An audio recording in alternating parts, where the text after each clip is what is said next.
আসসালামু আলাইকুম ওয়া রাহমাতুল্লাহি ওয়া বারাকাতুহু। আপনারা সবাই কেমন আছেন? আলহামদুলিল্লাহ, আল্লাহ তাআলা আমাকে ভালো রেখেছেন। আলহামদুলিল্লাহি আলা কুল্লি হাল। বান্দা সুখে থাকুক কষ্টে থাকুক সব সময় প্রশংসা করবে, জোরে বলেন কার? আলহামদুলিল্লাহ। الحمد لله نحمده ونستعينه ونستغفره ونعوذ بالله من شرور أنفسنا ومن سيئات أعمالنا من يهدي الله فلا مضل له ومن يضلله فلا هادي له ونشهد أن لا إله إلا الله وحده لا شريك له ونشهد أن سيدنا وسندنا وحبيبنا ومولانا محمدا عبده ورسوله الذي أرسل رسوله بالحق بشيرا ونذيرا وداعيا إلى الله تعالى بإذنه وسراجا منيرا فقد قال الله تعالى في قرآن الحميد أعوذ بالله من الشيطان الرجيم بسم الله الرحمن الرحيم وما أرسلناك إلا رحمة للعالمين وقال الله تعالى وإنك لعلى خلق عظيم وقال الله تعالى لقد كان لكم في رسول الله أسوة حسنة إلى آخر الآية. عن أنس رضي الله تعالى عنه قال قال رسول الله صلى الله عليه وسلم لا يؤمن أحدكم حتى أكون أحب إليه من والده وولده والناس أجمعين رواه متفق عليه. وقال الله تعالى في شان حبيبه آمرا ومخبرا إن الله وملائكته يصلون على النبي يا أيها الذين آمنوا صلوا عليه وسلموا تسليما. আমরা সকলে দরুদ ইব্রাহিম পাঠ করি। اللهم صل على محمد وعلى آل محمد كما صليت على إبراهيم وعلى آل إبراهيم إنك حميد مجيد. اللهم بارك على محمد وعلى آل محمد كما باركت على إبراهيم وعلى آل إبراهيم إنك حميد مجيد. চোখেরই পলকে তুমি হতে পারো লাশ, চিরতরে বন্ধ হবে তোমারই নিঃশ্বাস। চোখেরই পলকে তুমি হতে পারো লাশ, চিরতরে বন্ধ হবে তোমারই নিঃশ্বাস। হবে এলাম তোমারই নাম মসজিদের মাইকে, হবে এলাম তোমারই নাম মসজিদের মাইকে।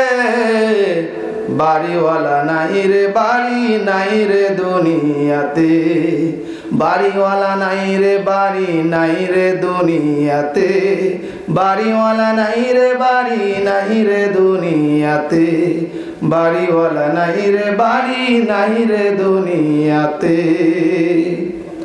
তোমার ভয়ে থাকতো মানুষ ছিল বাহাদুরি, বাবনি হাওয়ায় উড়া তুমি যে রঙিন ঘুড়ি।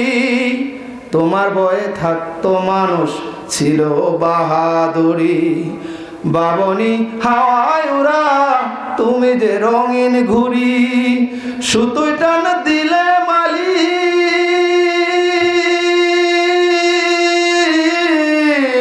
সুতোই টান দিলে মালিক পারবে না থাকিতে। বাড়িওয়ালা বাড়িওয়ালা নাই রে বাড়ি নাই রে দুনিয়াতে, বাড়িওয়ালা নাই রে বাড়ি নাই রে দুনিয়াতে, বাড়িওয়ালা নাই রে বাড়ি নাই রে দুনিয়াতে, বাড়িওয়ালা নাই রে বাড়ি নাই রে দুনিয়াতে। বাড়ি গাড়ি মিল ফ্যাক্টরি টাকার পাহাড়, বিলাসিতায় কেটেছে জনম কত নাই অহংকার। বাড়ি গাড়ি মিল ফ্যাক্টরি টাকার পাহাড়, বিলাসিতায় কেটেছে জীবন কত নাই অহংকার। দামি কাপড় ছেড়ে হবে, দামি কাপড় ছেড়ে হবে সাদা কাফন পড়িতে। বাড়িওয়ালা নাই রে বাড়ি নাই রে দুনিয়াতে, বাড়িওয়ালা নাই রে বাড়ি নাই রে দুনিয়াতে, বাড়িওয়ালা নাই রে বাড়ি নাই রে দুনিয়াতে, বাড়িওয়ালা নাই রে বাড়ি নাই রে দুনিয়াতে। যাদের সাথে চলতে তুমি থাকতে দিবানিশি, জানা যায় শরীক হবে তোমার প্রতিবেশী।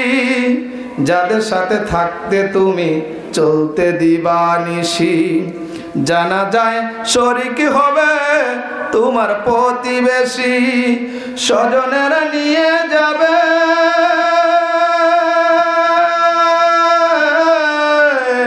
স্বজনেরা নিয়ে যাবে তোমাকে পালকিতে। বাড়িওয়ালা নাই রে বাড়ি নাই রে দুনিয়াতে, বাড়িওয়ালা নাই রে বাড়ি নাই রে দুনিয়াতে, বাড়িওয়ালা নাই রে বাড়ি নাই রে দুনিয়াতে, বাড়িওয়ালা নাই রে বাড়ি নাই রে দুনিয়াতে। চোখেরই পলকে তুমি হতে পারো লাশ, চিরতরে বন্ধ হবে তোমারই নিঃশ্বাস। চোখেরই পলকে তুমি হতে পারো লাশ, চিরতরে বন্ধ হবে তোমারই নিঃশ্বাস। হবে এলাম তোমারই নাম মসজিদের মাইকে, হবে এলাম তোমারই নাম মসজিদের মাইকে। বাড়িওয়ালা নাই রে বাড়ি নাই রে দুনিয়াতে, বাড়িওয়ালা নাই রে বাড়ি নাই রে দুনিয়াতে, বাড়িওয়ালা নাই রে বাড়ি নাই রে দুনিয়াতে, বাড়িওয়ালা নাই রে বাড়ি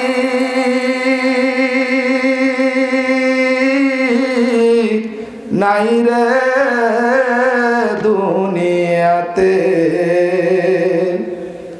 এই পৃথিবীতে ধন সম্পদ টাকা পয়সা বাড়ি গাড়ি সব কিছু ছেড়ে একদিন প্রকৃতপক্ষে আমরা যারা আজকে বাড়ির মালিক তারাই এই পৃথিবীতে থাকবে না। কথা বলেন ঠিক কিনা? খামারগাম ইবতদায়ী মাদ্রাসা মাঠে অত্র মাদ্রাসার উন্নতিকল্পে অত্র মাদ্রাসার কমিটি এবং গ্রামবাসী কর্তৃক আয়োজিত আজকের এই বিরাট ইসলামী জালসার সম্মানীয় সভাপতি বিশিষ্ট আলেমে দ্বীন জনাব মাওলানা মোহাম্মদ মুজাম্মেল হক মোল্লা, সুপার অবসরপ্রাপ্ত গোয়ালকান্দি দাখিল মাদ্রাসা। আল্লাহ রাব্বুল আলামিন আজকের এই ইসলামী জালসার সভাপতি মহোদয়কে হায়াতে তৈয়বা এবং সিহাতে কুল্লিয়া দান করুন। আমরা সকলেই পড়ি আল্লাহুম্মা আমিন। আজকের এই জালসার প্রধান অতিথির পদ অলঙ্কিত করেছেন জনাব মোহাম্মদ আফতাব হোসেন, ওসি তদন্ত, কোতোয়ালি থানা, সিএমপি, চট্টগ্রাম। আল্লাহ রাব্বুল আলামিনের কাছে এই ফরিয়াদ জানাচ্ছি, আল্লাহ তাআলা যেন আজকের এই ইসলামী জালসার সম্মানীয় প্রধান অতিথি মহোদয়কেও হায়াতে তৈয়বা এবং সিহাতে কুল্লিয়া দান করেন। আমরা আরেকবার পড়ি আল্লাহুম্মা আমিন। এছাড়াও প্রধান পৃষ্ঠপোষক জনাব মোহাম্মদ বেলাল উদ্দিন শাহ, সভাপতি 14 নং হামিরগুচ্ছা ইউনিয়ন বিএনপি, জনাব মোহাম্মদ সামিউল হক খান, অবসরপ্রাপ্ত সার্জেন্ট, রাজশাহী, বিশেষ অতিথিবৃন্দ, জালসা পরিচালনার কমিটিবৃন্দ, বিজ্ঞাপনে উল্লিখিত সম্মানিত অতিথিবৃন্দ, আমন্ত্রিত অতিথিবৃন্দ, বিশেষ করে আমার আগে যারা আপনাদেরকে কোরআন হাদিস থেকে এই গভীর রাত্রি পর্যন্ত কথা শোনালেন, দ্বিতীয় বক্তা হিসেবে কথা বলেছেন আমার অত্যন্ত শ্রদ্ধাভাজন ব্যক্তিত্ব, অত্র এলাকার বিশিষ্ট আলেমেদিন হাফেজ কারি মাওলানা মোহাম্মদ আব্দুর রাজ্জাক, শিক্ষক, জিকরা হাফেজিয়া মাদ্রাসা। আল্লাহ তাআলা হুজুরকে হায়াতে তৈয়বা এবং সিহাতে কুল্লিয়া দান করুন, সবাই বলেন আমিন। তৃতীয় বক্তা হিসেবে কথা বলেছেন অত্র এলাকার প্রবীণ আলেমেদিন হযরত মাওলানা মোহাম্মদ মোফাজ্জল হুসাইন, MM, সুপার, উত্তর একডালা দাখিল মাদ্রাসা। আল্লাহ তাআলা তাকেও কবুল করুন, সবাই বলেন আমিন। চতুর্থ বক্তা হিসেবে কথা বলেছেন বিশিষ্ট আলেমেদিন দক্ষিণ মাঝগ্রাম ইবতেদায়ী মাদ্রাসার প্রধান শিক্ষক উনি। আল্লাহ তাআলা ওনার আলোচনা থেকেও আমাদেরকে ইহকালীন এবং পরকালীন সফলতা দান করুক, সবাই বলেন আমিন। এছাড়াও মঞ্চে উপবিষ্ট বিভিন্ন রাজনৈতিক দলের নেতৃবৃন্দ, মিডিয়ার ভাইয়েরা, প্রশাসনের ভাইয়েরা, আমার সামনে বসে থেকে যে সমস্ত মুসলমান ভাইয়েরা কথা শুনছেন, আমার প্রাণপ্রিয় মুসলমান ভাইয়েরা, পর্দার অন্তরাল থেকে যারা শুনছেন, আমার সম্মানিতা মা এবং বোনেরা, আলোচনার শুরুতেই বিশ্বমনিবের দরবার আলিশানে সকলের জন্যই আমরা হায়াতে তৈয়বা এবং সিহাতে কুল্লিয়া কামনা করছি। আমরা সবাই আরেকবার পড়ি আল্লাহুম্মা আমিন। প্রিয় ভাইয়েরা আমার, আলোচনা সূচনা লগ্নে আমি সময় বেশি নিব না, যেহেতু রাত্রে অনেক হয়ে গিয়েছে। এজন্য সরাসরি আমরা সে মহান রবের দরবারে আলিশানে কালিমাত শুকর আদায় করব, যিনি আমাদেরকে তার নিয়ামতের শুকরিয়া আদায় করার জন্যে পবিত্র কুরআনুল কারীমের 2 নম্বর সূরা আল বাকারা এর 152 নম্বর আয়াতে কারিমায় নির্দেশ প্রদান করেছেন। আল্লাহ রাব্বুল আলামিন বলেন, ফাযকুরুনি আযকুরকুম ওয়াশকুরুলি ওয়ালা তাকফুরুন। আল্লাহ তাআলা 2 নম্বর সূরা আল বাকারা এর 152 নম্বর আয়াতে বলেন, ফাযকুরুনি আযকুরকুম ওয়াশকুরুলি ওয়ালা তাকফুরুন।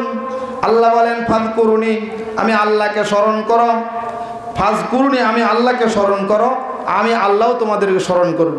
আমার কৃতজ্ঞতা প্রকাশ করো, ওয়ালা তাকফুরুন, আমাকে অস্বীকারী হয়েও না। এই একই কথা আল্লাহ তাআলা 14 নম্বর সূরা ইব্রাহিমের 7 নম্বর আয়াতে বলেন। আল্লাহ বলেন, লাইন শাকারতুম লাযিদান্নাকুম ওয়া লাইন কাফারতুম ইন্না আযাবি লাশাদীদ। আল্লাহ আয়াতে বলেন, লাইন শাকারতুম লাযিদান্নাকুম, তোমরা যারা আমি আল্লাহর নিয়ামতের শুকরিয়া আদায় করবে, আমি আল্লাহ তাদের নিয়ামতকে বাড়িয়ে দিব। চিৎকার দিয়ে বলেন সুবহানাল্লাহ। ওয়ালাইন কাফারতুম, আর যারা অস্বীকার করবে, নিয়ামতের অকৃতজ্ঞতা প্রকাশ করবে, ইন্না আযাবি লাশাদীদ, নিশ্চয়ই আল্লাহ তাআলা শাস্তি বড় যন্ত্রণা দেয়। তার মানে আল্লাহর নিয়ামতের শুকরিয়া আদায় করার দরকার আছে না নাই? তাহলে আমরা হৃদয়ের সবটুকুন ভালোবাসা নিংড়িয়ে আমাদেরকে যে আল্লাহ তাআলা যত নিয়ামত দিয়েছেন, সমস্ত নিয়ামতের কৃতজ্ঞতা স্বরূপ একবার বিশ্বমনিবের দরবারে আলিশানে কালিমাতুশ শুকর আদায় করি। সকলেই সহস্বরে বলি আলহামদুলিল্লাহ। আরেকটু জোরে বলি আলহামদুলিল্লাহ।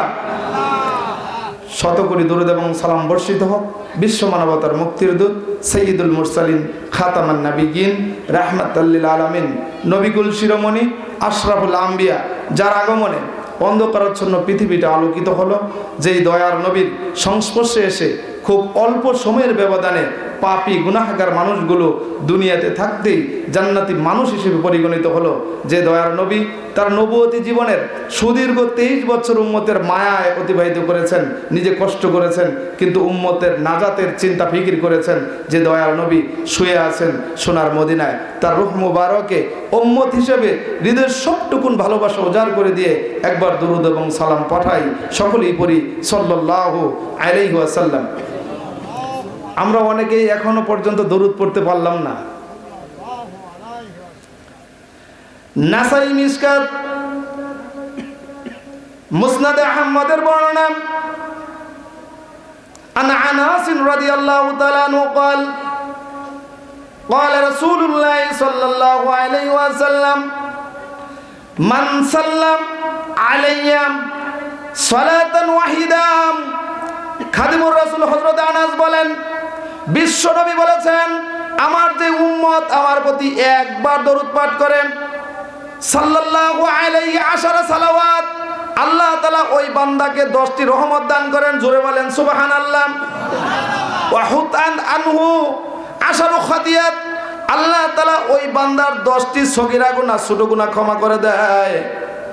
এরপরে আল্লাহর নবী বলেন, ও রুফিয়াত লাহু আশারু দারাজাত, আল্লাহ তাআলা ওই দরুদ পাঠকারী বান্দার 10টি সম্মান এবং মর্যাদা বাড়িয়ে দেয়। জোরে বলেন সুবহানাল্লাহ। তাহলে নবীর উপর দরুদ পড়ার দরকার আছে না নাই?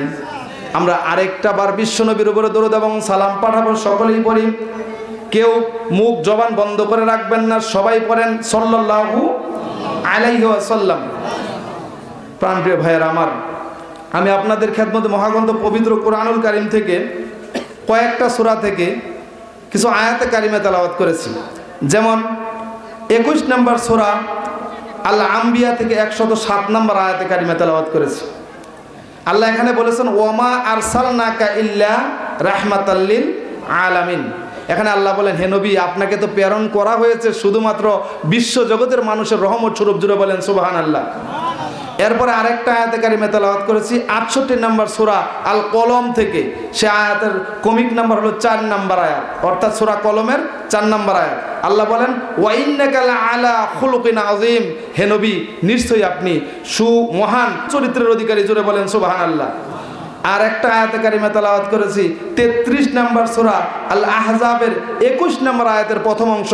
সেখানে আল্লাহ বলেন, লাকাদ কানা লাকুম ফি রাসূলিল্লাহি উসওয়াতুন হাসানা, নিশ্চয়ই রাসূলের আদর্শের ভিতরে তোমাদের জন্য রয়েছে উত্তম আদর্শ। জোরে বলেন সুবহানাল্লাহ। এবং বিশ্বনবী সাল্লাল্লাহু আলাইহি ওয়াসাল্লামের 10 লক্ষাধিক হাদিস থেকে বুখারী এবং মুসলিমের একখানা হাদিস আমি পাঠ করেছি।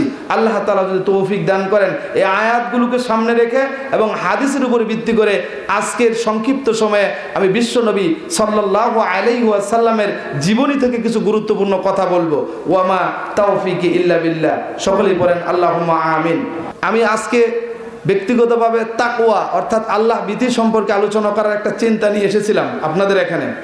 কিন্তু আসার পরে একজন চাচা আমাকে বলল যে, বাবা, বিশ্বনবী সাল্লাল্লাহু আলাইহি ওয়াসাল্লামের জীবনী সম্পর্কে কিছু বলেন। আমি তাৎক্ষণিক চাচার কথায় রাজি হয়ে আজকে বিশ্বনবীর জীবনী থেকে আপনাদের কিছু কথা শোনাবো। আপনারা যদি শেষ পর্যন্ত থাকেন তাহলে আমি আসি ইনশাল্লাহ। আপনারা থাকবেন তো? তাহলে আমরা সেই রবের তাকবীর দিব। আমি বলবো লিল্লাহে তাকবীর, আপনারা বলবেন আল্লাহু আকবার। এই তাকবীরের ধ্বনি শয়তান শুনলে পিছন দিয়ে বায়ু ছাড়তে ছাড়তে সেখান থেকে পালিয়ে যাবে। তাহলে কোনো শয়তান আর বলবে না রাত 12টা বেজে গেছে, চল বাড়িতে যাই, শীত লাগতেছে, এরকম কোনো ওয়াসওয়াসা দিতে পারবে না। সকলে আমার সঙ্গে পড়েন লিল্লাহে তাকবীর, লিল্লাহে তাকবীর, লিল্লাহে তাকবীর। প্রিয় ভাইয়েরা আমার, আমরা এই পৃথিবীতে বিশেষ করে যারা উচ্চ শিক্ষায় শিক্ষিত, এরা অনেক মানুষের জীবনী তাদের মুখস্থ থাকে। যারা অনার্স মাস্টার্স করে তারা বিভিন্ন কবি, সাহিত্যিক, দার্শনিক, রাজনীতিবিদ, বিভিন্ন মানুষের জীবনী তারা মুখস্থ করে। অথচ আপনাদের এখান থেকে কাউকে দাঁড়া করিয়ে যদি বলা হয় যে বিশ্বনবীর জীবনী থেকে ধারাবাহিকভাবে 15-20 মিনিট কথা বলেন, অনেকেই হয়তো পারবে না। আমি কাউকে ছোট করার উদ্দেশ্যে বলছি না, কিন্তু অত্যন্ত জরুরি সেই মানুষটার জীবনী আমরা জানতে পারলাম না। অথচ যাদের জীবনী পড়ে শুধুমাত্র আমরা সার্টিফিকেট অর্জন করি, যাদের জীবনী থেকে উল্লেখযোগ্য তেমন কোনো ফায়দা উপকারিতা মুসলমান হিসেবে আমাদের নাই, তাদের জীবনী আমরা মুখস্থ করি এবং সেটা মনে রাখি, লিখে পরীক্ষায় পাশ করি। কথা বলেন ঠিক কিনা? অথচ যে বিশ্বনবী সাল্লাল্লাহু আলাইহি ওয়াসাল্লামকে আল্লাহ রাব্বুল আলামিন তামাম পৃথিবী নয়, শুধুমাত্র এখানে আলামিন শব্দটা বহু বচন।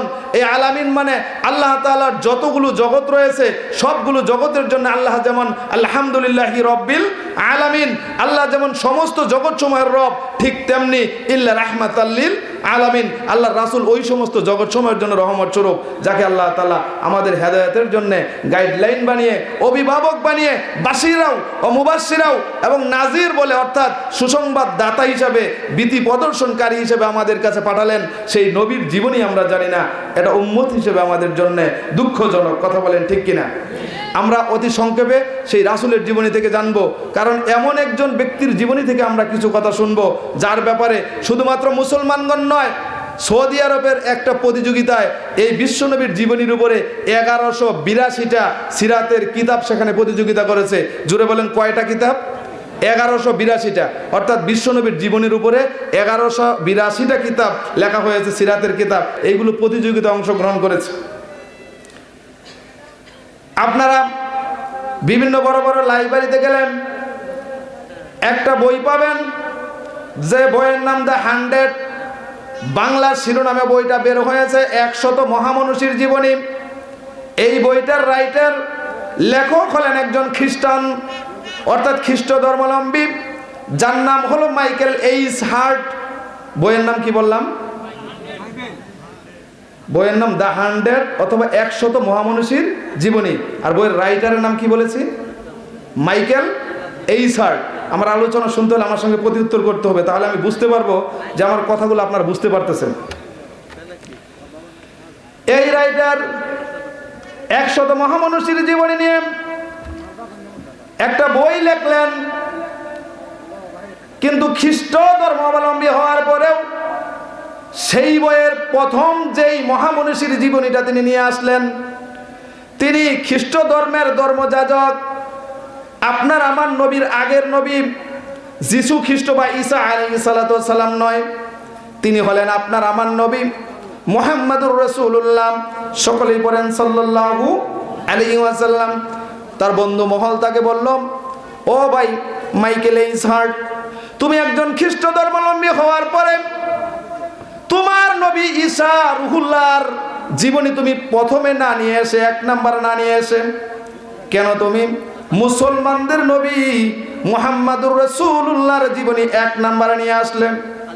ঈসা আলাইহিস সালাতু ওয়াস সালাম পর্যন্ত 1 লক্ষাধিক নবী প্রায়। এই বইয়ের রাইটার, অর্থাৎ এই বই যিনি লিখেছেন মাইকেল এইচ হার্ট, তিনি ডাক দিয়ে বলেন, আমার বন্ধুরা, আমি 100 মহামনীষীর জীবনী লিখতে গিয়ে অনেকগুলো মানুষের জীবনী আমি অধ্যয়ন করেছি, অনেকগুলো মানুষের জীবনী আমাকে পড়তে হয়েছে। কারণ 100 মানুষের জীবনী লিখতে গেলে অনেকগুলো মানুষের জীবনী পড়তে হয়, তা না হলে তো 100 মানুষের জীবনী তারা লিখতে পারবে না। তিনি বলেন, আমি যতগুলো মানুষের জীবনী পড়েছি, আমি খ্রিস্ট ধর্মাবলম্বী হওয়ার পরেও আমার কাছে মনে হয়েছে একাধারে এতগুলো যোগ্যতা, কোয়ালিটি এই মুসলমানদের নবী মুহাম্মদ সাল্লাল্লাহু আলাইহি ওয়াসাল্লামের জীবনীতে যা আছে, আমার নবী যিশু খ্রিস্ট তথা ঈসার জীবনীতেও তাও নাই। এই জন্য আমি খ্রিস্ট ধর্মাবলম্বী হওয়ার পরেও মুসলমানদের নবী মুহাম্মদুর রাসূলুল্লাহ সাল্লাল্লাহু আলাইহি ওয়াসাল্লামের জীবনীকে প্রথমে স্থান দিয়েছি। চিৎকার দিয়ে বলেন সুবহানাল্লাহ। একটা জিনিস লক্ষ্য করেন, তিনি কিন্তু খ্রিস্টান। তিনি তার বইয়ের প্রথম দিকে 100 মহামনীষী নামক মহামনীষীর জীবনী, এই বইয়ের 100 মহামনীষীর জীবনী, এই বইয়ের প্রথমে তিনি তার নবী ঈসা রুহুল্লাহর নামটা নিয়ে আসতে পারতেন। তিনি কেন নিয়ে আসলেন না? তিনি অনেকগুলো মানুষের মহামনীষীর জীবনী তিনি অধ্যয়ন করেছেন, দার্শনিক, বৈজ্ঞানিক, রাজনীতিবিদ, ধর্মযাজক, এরকমভাবে বিভিন্ন মানুষের জীবনী তিনি অধ্যয়ন করে দেখেছেন। সকল গুণের সমাহার শুধুমাত্র একমাত্র রাহমাতাল লিল আলামিন নবিকুল শিরোমণি মুহাম্মদুর রাসূলুল্লাহর জীবনেই সন্নিবেশিত হয়েছে। চিৎকার দিয়ে বলেন সুবহানাল্লাহ। এই জন্য তিনি তার নামটা প্রথমে নিয়ে এসেছেন। আমরা আজকে সেই রাসূলের জীবনী থেকে কথা শুনবো। আল্লাহ রাসূল সাল্লাল্লাহু আলাইহি ওয়াসাল্লামের জীবন প্রথমত 2 ভাগে বিভক্ত। মূল আলোচনা শুরু হয়েছে, কান খাড়া করে শুনবেন, অন্যদিকে যদি মনোযোগ দেন তাহলে আলোচনা ভালো করে বুঝতে পারবেন না। এজন্য আমি অনুরোধ করব, যারা আমার কথাগুলো শুনতে পাচ্ছেন এদিক সেদিক না তাকিয়ে দিলের কান লাগিয়ে কথাগুলো শুনবেন। আমি আশা করি যতক্ষণ কথা শুনবেন ততক্ষণ পর্যন্ত অন্তত আগামীকাল রাসূলের জীবনী সম্পর্কে আপনার একটা স্পষ্ট ধারণা থাকবে ইনশাআল্লাহ। রাসূল সাল্লাল্লাহু আলাইহি ওয়াসাল্লামের জীবনী প্রথমত 2 ভাগে বিভক্ত। কয় ভাগে বিভক্ত? 1 ভাগ হলো রাসূলের সাল্লাল্লাহু আলাইহি ওয়াসাল্লামের, অর্থাৎ নবুয়ত পাওয়ার আগে 40 বছর, মতান্তরে 40 বছর 6 মাস। রাসূল সাল্লাল্লাহু আলাইহি ওয়াসাল্লাম নবুয়ত পেয়েছিলেন 40 বছর মতান্তরে 40 বছর 6 মাসে। এটা হলো রাসূলের জীবনের প্রথম অংশ, অর্থাৎ তখন তিনি নবী হন নাই, কিন্তু আল্লাহর কাছে নবী হিসাবে তিনি লিপিবদ্ধ। তখনও তিনি নবী হিসাবে পৃথিবীতে আত্মপ্রকাশ করেন নাই। এটা হলো 40 বছর 6 মাস, মতান্তরে 40 বছর। আর আল্লাহর রাসূলের জীবনীর পরবর্তী অংশ হলো আল্লাহর রাসূল যখন নবুয়ত প্রাপ্ত হয়েছেন, সেটা হলো মোট 23 বছর। জোরে বলেন কত বছর? রাসূল নবী হওয়ার আগে তার জীবন ছিল 40 বছর বা 40 বছর 6 মাস। নবী হওয়ার পরে তিনি জীবন পেয়েছিলেন হলো মোট 23 বছর, অর্থাৎ আগের 40 পরের 23, নবুয়তের আগের 40 নবুয়তের পরের 23, 40 আর 23 মোট 63 বছর। আপনার আমার নবী এই পৃথিবীতে জীবিত ছিলেন মোট 63 বছর, এটুকু মনে রাখেন। এবার আসেন আল্লাহ রাসূল সাল্লাল্লাহু আলাইহি ওয়াসাল্লামের জীবনীর নবুয়তির যে জীবনটা 23 বছর, সেটা আবার দুইটা পর্বে বিভক্ত। একটা হলো মাক্কি জীবন, একটা হলো মাদানী জীবন। আল্লাহ রাসূল সাল্লাল্লাহু আলাইহি ওয়াসাল্লাম মাক্কি জীবনে, অর্থাৎ নবী রাসূল হওয়ার পর তিনি মক্কায় অবস্থান করেছিলেন মোট 13 বছর। জোরে বলেন কত বছর? আর হিজরত করে বিশ্বনবী সাল্লাল্লাহু আলাইহি ওয়াসাল্লাম যাওয়ার পরে মদিনায় মৃত্যুর আগ পর্যন্ত তিনি অবস্থান করেছিলেন মোট 10 বছর। জুড়ে বলেন কত বছর? তার মানে রাসূলের নবুয়তি জীবনের 23 বছর কয়টা ভাগে বিভক্ত? প্রথম ভাগ মক্কার জীবন, যেটাকে মাক্কি জীবন বলা হয়। এই মাক্কি জীবনের সময়কাল কত বছর? 13 বছর। আর দ্বিতীয় পর্যায়ে বা দ্বিতীয় ধাপে রাসূলের মাদানী জীবন কত বছর? এটুকু রাখেন। এবার আসেন বিশ্বনবী সাল্লাল্লাহু আলাইহি ওয়াসাল্লামের বংশ পরম্পরাটা আমরা একটু জানার চেষ্টা করি। আল্লাহ রাসূল সাল্লাল্লাহু আলাইহি ওয়াসাল্লামের একটা নাম হলো মুহাম্মদ, সকলেই পড়েন সাল্লাল্লাহু আলাইহি ওয়াসাল্লাম। আরেকটা নাম হলো আহমদ, সকলেই পড়েন সাল্লাল্লাহু আলাইহি ওয়াসাল্লাম। এছাড়াও আল্লাহর রাসূলের অনেকগুলো গুণবাচক নাম রয়েছে, কুনিয়াত বা উপনাম রয়েছে, যেগুলো আমাদের আজকে আলোচনার বিষয় না। আমি যেহেতু সংক্ষেপে সামনের দিকে আগাবো, বিস্তারিত ওদিকে যেন যাচ্ছি না। আল্লাহর রাসূলের যে প্রথম নাম মুহাম্মদ সাল্লাল্লাহু আলাইহি ওয়াসাল্লাম, মুহাম্মদ শব্দের অর্থ হলো প্রশংসিত। মুহাম্মদ শব্দের অর্থ কি? প্রশংসিত। পবিত্র কুরআনুল কারীমে সরাসরি মুহাম্মদ সাল্লাল্লাহু আলাইহি ওয়াসাল্লাম এই শব্দটি এসেছে 4 বার। জুড়ে বলেন কতবার? আর আহমদ এই শব্দটা ইসমে ফাইল থেকে যদি আসে তাহলে এর অর্থ হবে অধিক প্রশংসাকারী, অর্থাৎ আহমদ মানে অধিক প্রশংসাকারী। তাহলে আহমদ এবং মুহাম্মদ একই ব্যক্তির নাম, তিনি হলেন আমাদের নবী। কথা বলেন ঠিক কিনা? এবার আসেন বিশ্বনবী সাল্লাল্লাহু আলাইহি ওয়াসাল্লামের নাম মুহাম্মদ অথবা আহমদ। তার বাবার নাম আব্দুল্লাহ, তার বাবার নাম আব্দুল মুত্তালিব, আব্দুল মুত্তালিবের বাবার নাম হাশেম, হাশেমের বাবার নাম আব্দে মানাফ, আব্দে মানাফের বাবার নাম কুসাই, কুসাইয়ের বাবার নাম কিলাব, কিলাবের বাবার নাম মুররা, মুররার বাবার নাম কাব, কাবের বাবার নাম আদি, আদির বাবার নাম হলো লুই, লুইয়ের বাবার নাম হলো গালিব, গালিবের বাবার নাম হলো ফিহর, ফিহরের বাবার নাম আদনান, আদনানের বাবার নাম হযরত ইসমাইল আলাইহিস সালাতু ওয়াস সালাম, আর ইসমাইলের বাবার নাম হলো হযরত ইব্রাহিম আলাইহিস সালাতু ওয়াস সালাম।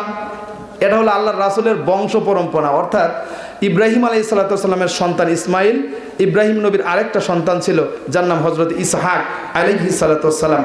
ইসহাক আলাইহিস সালাতু ওয়াস সালামের বংশ থেকে ইয়াকুব, এমনিভাবে ইউসুফ আলাইহিস সালাম থেকে শুরু করে ওদিক দিয়ে, অর্থাৎ বিশ্বনবী সাল্লাল্লাহু আলাইহি সাল্লাম যে ইসমাইলের বংশ থেকে এসেছে, ইসমাইলের আরেকজন ভাই ছিল। ইব্রাহিম নবীর 2টা ছেলে সন্তান ছিল, একজনের নাম ইসমাইল আলাইহিস সালাতু ওয়াস সালাম, আরেকজনের নাম হলো হযরত ইসহাক আলাইহিস সালাতু ওয়াস সালাম। ইসহাক আলাইহিস সালাতু ওয়াস সালামের বংশধর থেকে অনেকগুলো নবী এসেছিল, বনি ইসরায়েলের শেষ নবী ঈসা রুহুল্লাহ পর্যন্ত। অর্থাৎ ইব্রাহিম আলাইহিস সালাতু ওয়াস সালামের আগে হাতে গোনা 7-8 জন, মতান্তরে 6 জন নবী বাদে বাকি সমস্ত নবী এবং রাসূল আল্লাহ তাআলা ইসহাকের বংশে প্রেরণ করেছিলেন। জোরে বলেন সুবহানাল্লাহ। আর হযরত ইসমাইল আলাইহিস সালাতু ওয়াস সালামের বংশধর থেকে যে বংশ পরম্পরা বললাম, অর্থাৎ হযরত ইব্রাহিম আলাইহিস সালাতু ওয়াস সালামের সন্তানের নাম হযরত ইসমাইল, ইসমাইল আলাইহিস সালাতু ওয়াস সালামের সন্তানের নাম আদনান, আদনানের সন্তানের নাম ফিহর, ফিহরের সন্তানের নাম হলো গালেব, গালেবের সন্তানের নাম লুই, লুইর সন্তানের নাম আদি, আদির সন্তানের নাম কাব, কাবের সন্তানের নাম মুররা, মুররার সন্তানের নাম কিলাব, কিলাবের সন্তানের নাম কুসাই, কুসাইয়ের সন্তানের নাম আব্দে মানাফ বা আব্দুল মানাফ, আর আব্দুল মানাফের সন্তানের নাম হাশেম, হাশেমের সন্তানের নাম আব্দুল মুত্তালিব, আব্দুল মুত্তালিবের সন্তানের নাম আব্দুল্লাহ, আব্দুল্লাহর সন্তানের নাম মুহাম্মদ অথবা আহমদ সাল্লাল্লাহু আলাইহি ওয়াসাল্লাম। প্রিয় ভাইয়েরা আমার, আল্লাহ রাসূল সাল্লাল্লাহু আলাইহি ওয়াসাল্লামের পূর্বপুরুষ ইব্রাহিম আলাইহিস সালাতু ওয়াস সালাম থেকে শুরু করে একবারে হযরত আদম আলাইহিস সালাম পর্যন্ত ঠেকেছে। আরও লম্বা তার জীবনীতে আপনার বংশ পরম্পরা এসেছে। আমি সংক্ষেপে সামনের দিকে যাব। তার মানে আমরা বুঝতে পারলাম আমাদের নবীর গোড়া ইব্রাহিম পর্যন্ত ঠেকেছে। কথা বলেন ঠিক কিনা? তিনি ইসমাইলের বংশ পরম্পরায় এই পৃথিবীতে এসেছেন। এবার আসেন বিশ্বনবী সাল্লাল্লাহু আলাইহি ওয়াসাল্লাম যেই সময় এই পৃথিবীতে আগমন করেছেন সেই সময় আরব বিশ্বের কি অবস্থা ছিল সেটা আমাদের জানা দরকার। কারণ ঐতিহাসিকগণ, ইতিহাসের কিতাব যারা লিখেছেন তারা বলেছেন ওই যুগটাকে, অন্ধকারাচ্ছন্ন সেই যুগটাকে আরবিতে বলা হয় আইয়ামে জাহিলিয়া। আরবিতে কি বলা হয়? আইয়ামে জাহিলিয়া। ইংরেজিতে বলা হয় দ্য এজ অফ ইগনোরেন্স, অর্থাৎ অজ্ঞতা বা অন্ধকার যুগ। বাংলাতে বলা হয় অন্ধকার যুগ। প্রিয় ভাইয়ের আমার, ওই যুগটা বিশ্বনবী পৃথিবীতে আগমনের পাককালে ওই যুগটাকে কেন অন্ধকার যুগ বলা হয়? কারণ ওই সময়কার সামাজিক অবস্থার দিকে যদি আমরা লক্ষ্য করি, সামাজিক অবস্থার ন্যূনতম, তাদের ভিতরে কোনো কার্টিসি ছিল না। তারা মানুষকে মানুষই মনে করতো না।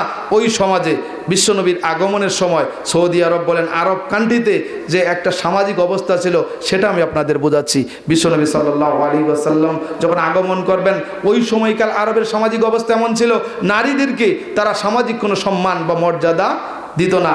যে নারী সন্তান যদি কারো গর্ভে আসতো, অর্থাৎ পৃথিবীতে ভূমিষ্ঠ হতো, বাবা এবং মা মিলে সেই নারী সন্তানটাকে জীবন্ত পুঁতে ফেলতো। জুড়ে বলেন নাউজুবিল্লাহ। কেন পুঁতে ফেলতো এটা জানেন?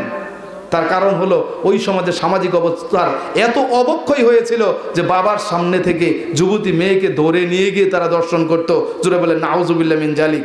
এজন্যে পিতা হিসাবে নিজ মেয়েকে ধরে নিয়ে যে তার চোখের সামনে জিনা ব্যভিচার করবে, দর্শন করবে, বাবা হিসাবে এটা কিন্তু অপমানজনক। এই চিন্তা চেতনা থেকে তারা নারী সমাজের প্রতি এমন ঘৃণ্য মনোভাব পোষণ করত, তারা মেয়ে হলে অপমানের দায় এড়ানোর জন্যে জীবন্ত মেয়েকে তারা পুঁতে ফেলতো। জুড়ে বলে নাউজুবিল্লাহ। ওই সময়ে নারী জাতির কোনো সম্মান আরো বিশ্বে ছিল না। নারীদেরকে তারা শুধুমাত্র বুক বিলাসের পণ্য মনে করত। ইচ্ছে করলে একাধিক বিবাহ করত, 10-12 জন 20 জন করে নারীকে বিবাহ করত, ইচ্ছে হলে তালাক দিয়ে দিত। এটা ছিল ওই সময়কার সামাজিক অবস্থা। ওই সময়কার অর্থনৈতিক অবস্থা এমন ছিল, চড়া সুদ তখন ওই সমাজে প্রচলিত ছিল। সুদ যারা নিত, সুদ দিতে দিতে তারা দিন দিন দরিদ্র হতো। আর সুদের টাকা যারা লাগাতো, ওই সমস্ত সুদখোর মহাজনেরা দিন দিন ধনী হতো। এই সুদ নেওয়ার জন্যে ওই সমস্ত নিম্ন শ্রেণীর মানুষগুলোকে তারা জিম্মি করত। তাদের আপনার পশুগুলো নিয়ে চলে যেত, এমনকি তাদের বাড়িঘর পর্যন্ত তারা নিয়ে চলে যেত। বর্তমানে আমাদের দেশে সুদ আছে না নাই? আল্লাহ সুদ থেকে আমাদের হেফাজত করুন, সবাই বলেন আমিন। ওই সময়কার রাজনৈতিক অবস্থা এমন ছিল, ঐতিহাসিকগণ বলেন বিশ্বনবী যখন পৃথিবীতে তাশরীফ আনবেন, ওই সময়ে আরব বিশ্বের রাজনৈতিক অবস্থার এমন করুণ অবস্থা ছিল। ব্লাড ফর ব্লাড, অর্থাৎ খুন কা বদলা খুন, ব্লাড ফর ব্লাড, খুন কা বদলা খুন, খুনের বিনিময়ে তারা খুন করেও ক্ষমতায় থাকতো। মাইট ইজ রাইট, জোর যার মুল্লুক তার, এই নীতিতে তখন আরব কান্ট্রি পরিচালিত হতো। আমাদের দেশে যেমন বর্তমানে রাষ্ট্রীয় কাঠামো বলেন অথবা ইউনিয়ন পরিষদের কাঠামো বলেন, মেম্বার আছে, চেয়ারম্যান আছে, উপজেলার চেয়ারম্যান আছে, এমপি আছে, মন্ত্রী, প্রতিমন্ত্রী, উপমন্ত্রী আছে, প্রধানমন্ত্রী আছে, রাষ্ট্রপতি আছে। তদানীন্তন সময়ে তখনও কিন্তু রাষ্ট্র পরিচালনার জন্য এমন রাজনীতিবিদ ছিল। কথা বলেন ঠিক কিনা? ওই রাজনীতিবিদরা মানুষকে খুন করেও ক্ষমতায় থাকার একটা অপচেষ্টা করত। ওই রাজনীতিবিদরা মানুষকে মানুষই মনে করত না, গোত্রভিত্তিক তারা সেই সময় আরব বিশ্বকে শাসন করত। ওই সময় রাজনৈতিক অবস্থা ছিল অত্যন্ত নোংরা। এবার আসেন ধর্মীয় অবস্থা। বিশ্বনবী যখন পৃথিবীতে আসবেন, এমন সময় আরব বিশ্বের ধর্মীয় অবস্থা ছিল এমন, গোটা আরব জাতি মূর্তি পূজায় জড়িত ছিল। 360টা দেবদেবী তারা কাবা ঘরের ভিতরে রেখে মূর্তি পূজা করত।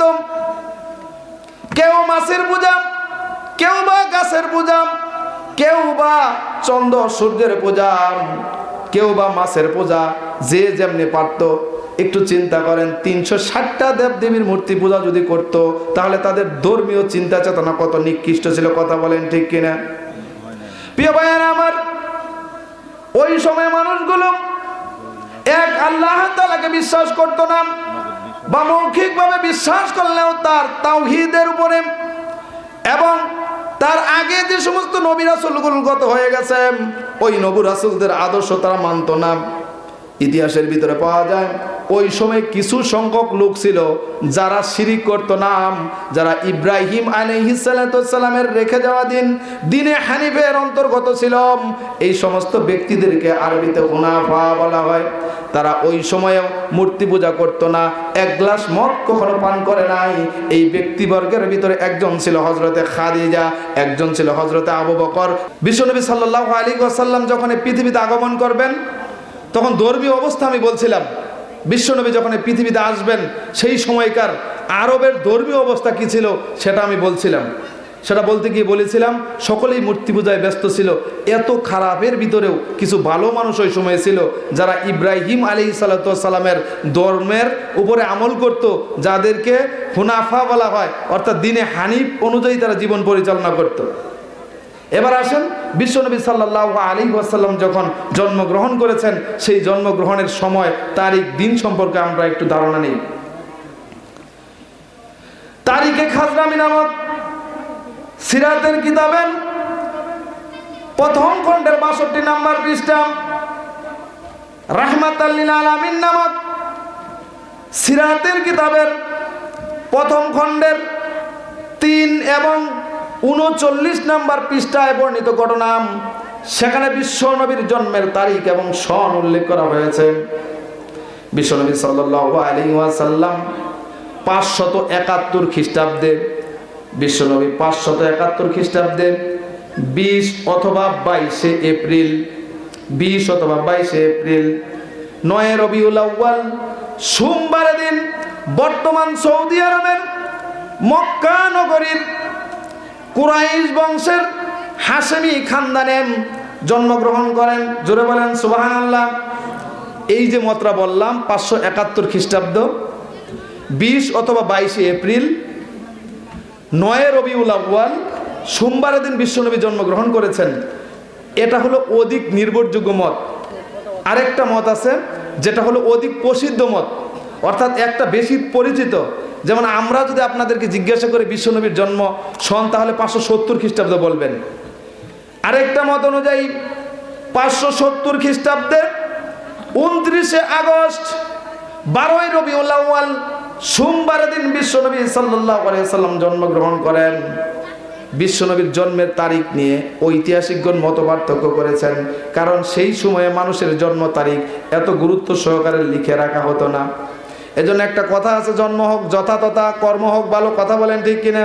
বিশ্বনবীর আমরা জন্মগ্রহণের তারিখ হিসেবে দুইটা তারিখ পেলাম, একটা ৫৭১ খ্রিস্টাব্দ ৯ রবিউল আউয়াল সোমবার, আরেকটা পেলাম ৫৭০ খ্রিস্টাব্দ ১২ রবিউল আউয়াল সোমবার।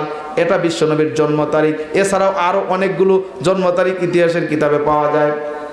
প্রিয় ভাইয়েরা আমার, বিশ্বনবী সাল্লাল্লাহু আলাইহি ওয়াসাল্লাম যখন জন্মগ্রহণ করেন, ওই সময়কার কিছু স্মৃতি তার মা আমেনা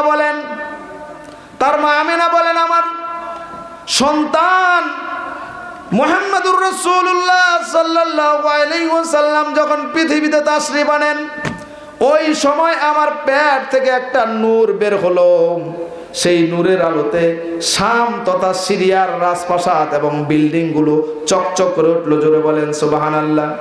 এটা আমার কথা নয়, এই ঘটনাটা পাবেন মুক্তাসারুস সিরাত নামক কিতাবের 12 নম্বর পৃষ্ঠা, ইবনে সাদ নামক কিতাবের প্রথম খণ্ডের 63 নম্বর পৃষ্ঠা। আল্লাহর নবীর মা আমেনা বলেন, আমার সন্তান মোহাম্মদ যখন পৃথিবীতে আগমন করেন, আমার পেট থেকে একটা নূর তথা আলো বের হলো। সেই আলোর জ্যোতিতে সিরিয়া তথা শাম দেশের বিল্ডিং গুলো ঝলমল করে উঠলো। জোরে বলেন সুবহানাল্লাহ। প্রিয় ভাইয়েরা আমার, আরেকটা মত এসেছে বাইহাকি শরীফের ভিতরে, ইমামে বাইহাকি এই বর্ণনাটা নিয়ে এসেছেন। বিশ্বনবীর জন্মের সময় রাব্বুল আলামিন তার নবুয়তের পটভূমি হিসাবে এমন কিছু ঘটনার অবতারণা করেছেন। তার জন্মের সময়ে কেসরার রাজপ্রাসাদের 14টি পিলার ধসে গিয়েছিল। অগ্নি উপাসকদের অগ্নি নিভে গিয়েছিল, বহিরার গির্জা ধ্বংস হয়ে গিয়েছিল। এটা বাইহাকি শরীফের বর্ণনা। কিন্তু এই বর্ণনাটা ইমাম গাজ্জালী রাহমাতুল্লাহি আলাইহি সমর্থন করে নাই। আল্লাহর নবীর জন্মের সময় কি ঘটনা ঘটেছিল এটা আল্লাহ তাআলাই ভালো জানে। এজন্য আমরা এটা নিয়ে আর বেশি বাড়াবাড়ি না করি। প্রিয় ভাইরা আমার, আল্লাহর রাসূল সাল্লাল্লাহু আলাইহি ওয়াসাল্লাম যখন জন্মগ্রহণ করেন তখন তো আল্লাহর রাসূলের বাবা জীবিত নাই। আল্লাহর নবী যখন মায়ের পেটে, ওই সময় তার বাবা আব্দুল্লাহ ব্যবসায়িক কাজে মদিনায় গিয়েছিল। মদিনায় গিয়ে সেখানেই তিনি ইন্তেকাল করেন। আব্দুল্লাহর কবর কিন্তু মক্কায় নাই। আব্দুল্লাহ বিশ্বনবীর বাবা আব্দুল্লাহর কবর হলো মদিনায়। কথা বলেন ঠিক কিনা? এতিম নবী যখন পৃথিবীতে আসলেন, সবাই আব্দুল মুত্তালিবকে সংবাদ দিল, ও নেতা আব্দুল মুত্তালিব, তোমার মৃত সন্তান আব্দুল্লাহর উরুসে আমেনার গর্ভে এমন একটা সন্তান জন্ম নিয়েছে যাকে দেখতে চাঁদের মতো উজ্জ্বল, এত সুন্দর মনে হয়। এই সন্তানটাকে খবর দেওয়ার পরে আব্দুল মুত্তালিব ওই সময় কাবার মুতাওয়াল্লি ছিল, তিনি দৌড়ে আসলেন, এসে তার এতিম নাতিকে কোলে নিলেন। সকলেই জিজ্ঞাসা করলো, নেতা এই সন্তানটা এত সুন্দর, এর কি নাম রাখা যায়, নাম কি? আব্দুল মুত্তালিবের কোনো পরিকল্পনা ছিল না, পূর্ব কোনো প্রস্তুতি ছিল না। সন্তান হয়েছে, তার নাতি হয়েছে, এটা সংবাদ শোনার সাথে সাথে তিনি নাতিকে কোলে নেওয়ার জন্য আমেনার কাছে গিয়েছেন। আর সেই সময় সবাই বলতেছে, এই শিশু সন্তানটা তো দেখতে চমৎকার, দেখতে অত্যন্ত সুন্দর, এর কি নাম? তখন আব্দুল মুত্তালিব চিন্তা ভাবনা ছাড়াই বলে দিলেন, তার নাম মোহাম্মদ। তিনি কিন্তু চিন্তা ভাবনা ছাড়াই বলে দিয়েছে মোহাম্মদ। মোহাম্মদ মানে প্রশংসিত, অত্যন্ত সুন্দর দেখতে ছিল, এই জন্য তার নাম রাখা হয়েছে মোহাম্মদ। আল্লাহ তাআলা এই নামটাকে সাপোর্ট করেছেন। এই জন্য কোরআনুল কারিমে মোট 4 জায়গায় মোহাম্মদ শব্দটা আল্লাহ ব্যবহার করেছেন। 41 জায়গায় আল্লাহ তাআলা কোরআনুল কারিমের নবী সম্পর্কে ইন্ডিকেট করে কথা বলেছেন। কত জায়গায়? 41টা জায়গায় আল্লাহ তাআলা নবী সম্পর্কে ডাইরেক্ট ইনডাইরেক্ট কথা বলেছেন। আর ডাইরেক্ট মোহাম্মদ শব্দটি পবিত্র কোরআনে এসেছে 4 বার। আর আহমদ শব্দটি এসেছে 61 নম্বর সূরার 6 নম্বর আয়াত। 61 নম্বর সূরার নাম সূরা সফ, এর 6 নম্বর আয়াতে এই আহমদ শব্দটি এসেছে। আমি যে কথা বলছিলাম, তার দাদা তখন তাকে এসে কোলে নিলেন, তার নাম রাখলেন মোহাম্মদ। তার দাদা আব্দুল মুত্তালিব শিশু নবীর নাম রাখলেন মোহাম্মদ এবং তাকে কুলে করে নিয়ে তিনি চলে গেলেন কাবায়। কাবা ঘরে গিয়ে তার জন্য দোয়া করলেন এবং আল্লাহ তাআলার দরবারে শুকরিয়া আদায় করলেন, যেহেতু তিনি কাবার মুতাওয়াল্লি ছিলেন। প্রিয় ভাইয়েরা আমার, ইবনে হিশামের প্রথম খণ্ড, তারিখে খাজরামির প্রথম খণ্ডের বর্ণনা অনুযায়ী আল্লাহর নবী পৃথিবীতে আসার পরে তার দাদা আব্দুল মুত্তালিব তার খাতনা করেছিল। আল্লাহর রাসূল যখন পৃথিবীতে আগমন করে, এরপরে তার দাদা আব্দুল মুত্তালিব তার খাতনা করেছিল। তালকিকুল ফুহুম নামক সিরাতের কিতাবের বর্ণনা অনুযায়ী আল্লাহর নবী মাতৃগর্ভ থেকে খাতনা করা অবস্থায় পৃথিবীতে আগমন করেছিল। 2টা মত পাওয়া যায়। একটা মত হলো বিশ্ব নবীকে খাতনা পরে করানো হয়েছে, খাতনা বিহীন তিনি আমাদের মতো স্বাভাবিকভাবে পৃথিবীতে এসেছেন। আর একটা মত হলো তিনি খাতনা করা অবস্থায়, অর্থাৎ মুসলমানি করা অবস্থায় পৃথিবীতে আগমন করেছেন। এটাও হতে পারে। কারণ হলো আল্লাহর পরে যেই মানুষটার মর্যাদা, যেই মানুষটার সম্মান এই পৃথিবীতে বেশি, তার লজ্জাস্থান তার মা এবং তার স্ত্রীগণ ব্যতীত অন্য কেউ দেখবে, এটা হয়তো আল্লাহ পছন্দ করবেন না। তাই হয়তো আল্লাহ তাআলা তাকে খাতনা করা অবস্থায় পৃথিবীতে পাঠাতে পারেন। কথা বলেন ঠিক কিনা? তবে এটা অধিক ভালো জানেন আল্লাহ তাআলা, আল্লাহু আলাম। প্রিয় ভাইয়ের আমার, এরপরে আসেন বিশ্বনবী যখন জন্মগ্রহণ করলো, তাকে সর্বপ্রথম যে দুধ পান করিয়েছে সে তার মা আমেনা। বিশ্বনবী জন্মের পরে সর্বপ্রথম দুধ পান করিয়েছে তার মা আমেনা। আমেনার পরে যেই মহিলাটি বিশ্ব নবীকে দুধ পান করিয়েছেন তিনি হলেন আবু লাহাবের দাসী সাউবিয়া। দাসীর নাম কি? সাউবিয়া। বিশ্ব নবীর মা যখন দুধ পান করালো, এরপরে আবু লাহাবের দাসী সাউবিয়া তাকে দুধ পান করিয়েছে। সাউবিয়া ও বিশ্ব নবীর দুধ মাতা। কথা বলেন ঠিক কিনা? প্রিয় ভাইয়েরা আমার, জাদুল মাআদ নামক কিতাবের প্রথম খণ্ডের 19 নম্বর পৃষ্ঠায় বিশ্বনবী সাল্লাল্লাহু আলাইহি ওয়াসাল্লামের জন্মের পরে আরবের কৃষ্টি কালচার এমন ছিল যে শিশুগুলো জন্মগ্রহণ করলেই তাদেরকে নিজ মায়েরা দুধ পান করাতো না, তাদেরকে সুন্দর ভাষা শিক্ষা দেওয়ার জন্যে এবং উত্তম একটা পরিবেশে, ভালো একটা পরিবেশে তাদেরকে রাখার জন্যে সেই বানু সাদ গোত্রের মহিলাদের নিকটে দুধ পান করানোর জন্যে তাদেরকে দিয়ে আসতেন অথবা তারা নিয়ে যেত। আল্লাহর নবীর ক্ষেত্রে আর ব্যতিক্রম হয়নি। মা হালিমাতুস সাদিয়া বলেন, ও পৃথিবীর উম্মতরা, তোমরা তো নবীকে চিনেছো নবুয়ত পাওয়ার পর, আর আমি শিশু নবীকে চিনেছিলাম ওই যে আব্দুল্লাহর জিন্ন কুঠিরে মাদুরির উপরে শুয়েছিল, সেই দিনই বুঝতে পেরেছিলাম যে ইনি কোনো সাধারণ মানুষ নয়, মহামানব। ওই আমেনার গর্ভে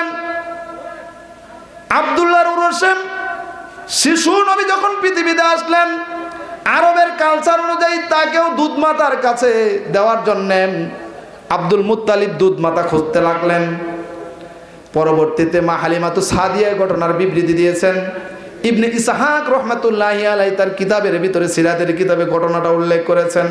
এছাড়া জাদুল মাত নামক কিতাবের প্রথম খণ্ডেও ঘটনাটা উল্লেখ রয়েছে। হযরত হালিমাতুস সাদিয়া বলেন, আমি একটা দুর্বল মাদি গাদা নিয়ে আমি এবং আমার স্বামী এবং সন্তানদেরকে নিয়ে সেই তায়েব থেকে বনু সাদ গোত্র থেকে অপরাপর মহিলা এবং পুরুষের সঙ্গে মক্কায় আসলাম। সদ্য প্রসূত নবজাতক শিশুগুলোকে নিয়ে দুধ পান করানোর দায়িত্ব পালন করার জন্য। হালিমাতুস সাদিয়া বলেন, আমি যাদের সঙ্গে কাফেলা বেঁধে আসতেছিলাম মক্কায় ছোট্ট বাচ্চা ছেলে মেয়ে নেওয়ার জন্য, আমি লক্ষ্য করে দেখলাম আমার মাদি গাদাটা অত্যন্ত দুর্বল হওয়ার কারণে তারা, আমি যখন ওই তায়েব থেকে মক্কায় প্রবেশ করব, এই সময় তারা দনির দুলালগুলো, দনির ছোট ছোট বাচ্চাগুলো, ছেলে মেয়েগুলো নিয়ে তারা মক্কা থেকে তায়েবের দিকে রওনা দিয়েছে। একটু লক্ষ্য করেন, তিনি একসাথে তায়েবের বনু সাদ গোত্র থেকে মক্কায় আসতেছে, তার গাদিটা অত্যন্ত দুর্বল, জীর্ণ শীর্ণ, যার কারণে জোরে চলতে পারে না। আস্তে আস্তে আসার কারণে যাদের সাথে এসেছিল তারা দনির বাচ্চা কাচ্চা নিয়ে তারা আবার তায়েবের দিকে রওনা দিচ্ছে। প্রতিমধ্যে রাস্তায় দেখা, চিন্তা করেন তিনি এখনো মক্কায় আসেন নাই আর তারা বাচ্চা নিয়ে চলে যাচ্ছেন।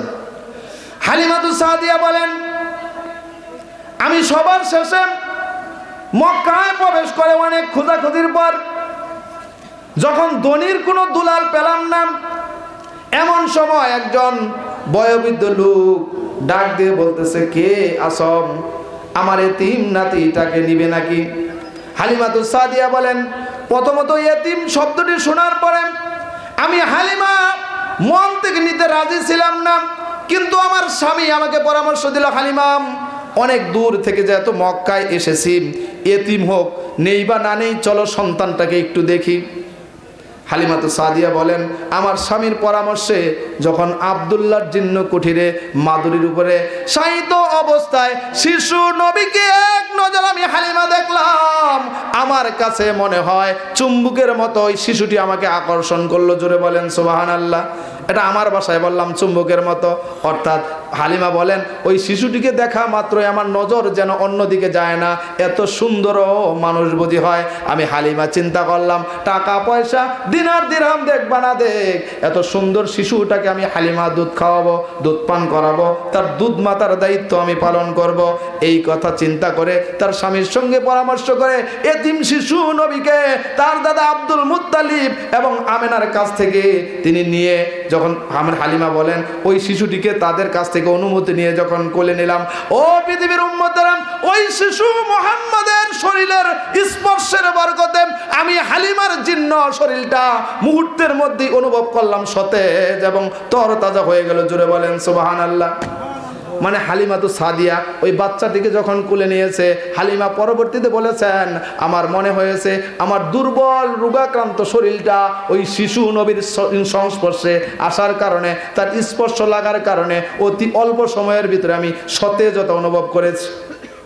হালিমাতুস সাদিয়া বলেন, আমি যখন তার মা এবং তার দাদা আব্দুল মুত্তালিবের কাছ থেকে দুধ খাওয়ানোর জন্য 2 বছরের কন্ট্রাক্ট করে ওই শিশু নবীকে নিয়ে আমার সেই দুর্বল মাদি গাদাটার কাছে গেলাম, ওই মাদি গাধাটার উপরে আরোহণ করার সঙ্গে সঙ্গে আমি লক্ষ্য করে দেখলাম যেই গাধাটা মাদি গাধাটা আসার সময়, মক্কায় আসার সময় পথই চলতে পারে না, শিশু নবীকে নিয়ে ওই গাধার ভিতরে ওঠার সঙ্গে সঙ্গে আমি লক্ষ্য করলাম এত জোরে দৌড়াতে লাগলাম, যারা আমাদেরকে ওভারটেক করে অনেক আগেই মক্কা থেকে ধনীর দুলালদেরকে নিয়ে তারা তায়েফের দিকে চলে যাচ্ছিল। অল্প সময়ের ব্যবধানে আমার সেই মাদি গাধাটা তাদেরকে ওভারটেক করে তায়েফের দিকে চলে গেল। জোরে বলেন সুবহানাল্লাহ। একটু চিন্তা করেন, এত জোরে যাচ্ছিল বিশ্বনবীর বরকতে, সঙ্গে সঙ্গে বিশ্বনবীর সংস্পর্শে ওই গাদিটা পর্যন্ত সবল হয়ে গেল। এত স্পিডে তারা তায়েফের দিকে রওনা দিল। যারা অনেক আগে তায়েফের দিকে রওনা দিয়েছে তাদেরকে ওভারটেক করে পিছনে ফেলে যখন যাচ্ছিল, ওই কাফেলার ভিতরে যারা ছিল তাদের ভিতর থেকে একজন ডাক দিয়ে বলতেছ, ও হালিমাতুস সাদিয়া, এই শিশুটি নিশ্চয়ই বরকতপূর্ণ শিশু হবে, তা না হলে তুমি যাওয়ার সময় এত পিছিয়ে পড়ে গেলে, কেমনে বাচ্চা নিয়ে এত দ্রুত তুমি আবার তায়েফের দিকে রওনা দাও। প্রিয় ভাইয়েরা আমার, আল্লাহর নবী হালিমাতুস সাদিয়ার কাছে লালিত পালিত হতে লাগলেন। হালিমাতুস সাদিয়া 2 বছরের কন্টাকে দুধ পান করানোর জন্য নিয়েছিলাম। মা হালিমাতুস সাদিয়া বলেন, বিশ্ব নবী রাহমাতাল লিল আলামিন ক্ষুধা লাগলে কাঁদতো না, ব্যথা পেলে কাঁদতো না। আমি হালিমাতুস সাদিয়া লক্ষ্য করেছি ওই শিশু নবী ওই শিশুকালে তার লজ্জাস্থান থেকে কাপড় সরে গেলে তিনি চিৎকার দিয়ে উঠতেন। যেই নবী শিশুকালে তার লজ্জাস্থানের কাপড় সরে গেলে চিৎকার দেয়, আমরা হতভাগা উম্মত, আর সেই নবীর উম্মত দাবি করে ঠিকই আমরা যত পারি ন্যাংটা হওয়ার পায়তারা করতেছি। কথা বলেন ঠিক কিনা? আগে ছিল 3 পিস, এখন 2 পিস, আল্লাহ ভালো জানে ভবিষ্যতে কত পিস হবে। এমনও ছেলে আছে দেখবেন টাকা পয়সা দিয়ে অনেক চড়া দামে হাঁটুর কাছে সিরাক প্যান্ট তারা ব্যবহার করে, অথচ টাকনুর নিচে তার কাপড়। ওই দিন এক ছেলেকে জিজ্ঞাসা করলাম, কি ব্যাপার ভাই, তুমি শীতের দিন হাঁটু সিরা কাপড় পরছো কেন? বলতেছে, হুজুর আপনি বুঝবেন না, এটা আধুনিক স্টাইল। এটা বলে আধুনিক স্টাইল, আমি বুঝবো না, ও ভালো বুঝে। শীতের দিন হাঁটু বাইর করে আছে, আপনার মনে হচ্ছে যে বিড়ালে খামসাইছে এরকম সোতা সোতা, ওটার দাম নর্মাল প্যান্টের চাইতে বেশি। ও যুবক ভাইয়েরা আমার, দিলের কান লাগিয়ে কথাগুলো শুনুন। বিশ্ব নবী বলেন, যে যার অনুকরণ করবে ওর সাথে তার হাসর হবে। তুমি যদি নেইমারকে অনুসরণ করো, নেইমারের সঙ্গে তোমার হাসর হবে। তুমি যদি সাকিব খানকে অনুসরণ করো, সাকিব খানের সঙ্গে তোমার হাসর হবে। তুমি যদি খেলোয়াড়দের অনুসরণ করো, তাদের সঙ্গে তোমার হাসর হবে। তুমি যদি ইহুদি খ্রিস্টানদের কালচার অনুসরণ করো, তুমি নিশ্চিত থাকো রাসূলের হাদিস সত্য, তোমার হাসর নাসর তাদের সঙ্গে হবে। যেই নবী শিশুকালে লজ্জাস্থান থেকে কাপড় সরে গেলেন, কান্না করেন, সেই নবীর উম্মত আমরা একটু লজ্জাশীল হতে পারলাম না। এখান থেকে আমাদের শিক্ষা নিতে হবে, আমাদের নিজেদেরকে লজ্জাশীল হওয়া লাগবে। কথা বলেন ঠিক কিনা? হালিমাতুস সাদিয়া বলেন, ওই শিশু নবী ছোট্টবেলা থেকে এত ইনসাফ বলা ছিল, এত আদল তার ভিতরে ছিল, এত ইনসাফ তার ভিতরে ছিল। শিশু নবী মুহাম্মাদুর রাসূলুল্লাহ, সকলেই পড়েন সাল্লাল্লাহু আলাইহি ওয়াসাল্লাম, তিনি হালিমার 1 স্তনের দুধ পান করতেন। হালিমা অনেকদিন লক্ষ্য করলেন এই শিশুটিকে 1 স্তনের দুধ পান করে, অন্য স্তনে মুখ লাগালেও কেন দুধ পান করে না। অনেক পরে হালিমাতুস সাদিয়া বুঝতে পারলেন ইনি হবে ইনসাফকার নবী, ইনি হবেন আদল বিশিষ্ট নবী, ইনি হবেন ন্যায় বিচারক নবী। এই জন্যই তার যেহেতু আরেকটা দুধ ভাই ছিল যার নাম আব্দুল্লাহ, বিশ্বনবীর ওই সময় আরেকটা দুধ ভাই ছিল, হালিমার আরেকটা ছেলে ছিল, যেই ছেলেটার বয়স বিশ্বনবীর পাশাপাশি কাছাকাছি বয়স। এই জন্য বিশ্বনবী শিশুকালে দুধ মাতা হালিমাতুস সাদিয়ার 1 স্তনের দুধ পান করত, আর 1 স্তনের দুধ তার দুধ ভাই আব্দুল্লাহর জন্য রেখে দিত। জোরে বলেন সুবহানাল্লাহ। ওই সময় হালিমাতুস সাদিয়ার 2টা কন্যা সন্তান ছিল, একজনের নাম হলো আনিসা, আরেকজনের নাম হলো জুজামা বা হুজাফা। প্রিয় ভাইয়েরা আমার, বিশ্বনবী সাল্লাল্লাহু আলাইহি ওয়াসাল্লামের বরকতে পারিবারিকভাবে একটু সচ্ছলতা উপলব্ধি করতে লাগলেন। এই ইতিমধ্যেই বিশ্বনবীর সাল্লাল্লাহু আলাইহি ওয়াসাল্লাম তার বাড়িতে থাকার কারণে বিশ্বনবীকে দুধ পান করানোর কারণে হালিমাতু সাদিয়া দেখতে পেলেন তার যে মেষগুলো, উটগুলো, বেড়া বকরিগুলো দুর্বল ছিল, তারা চারণভূমিতে ঘাস পেত না, তাই তাদের আপনার উলানে দুধ থাকতো না। তারা উলান ভর্তি করে দুধ ভর্তি করতে বাড়িতে ফিরে আসে।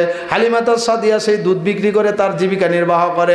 প্রিয় ভাইয়েরা আমার, আল্লাহর নবীর এই বরকতপূর্ণ দৃশ্য অবলোকন করার পরে তার কন্টাকের 2 বছর যখন শেষ হয়ে যায়, এই সময় হালিমাতু সাদিয়া 2 বছর পরে শিশু নবী মুহাম্মদ সাল্লাল্লাহু আলাইহি ওয়াসাল্লামকে নিয়ে মক্কার কাছে আসে।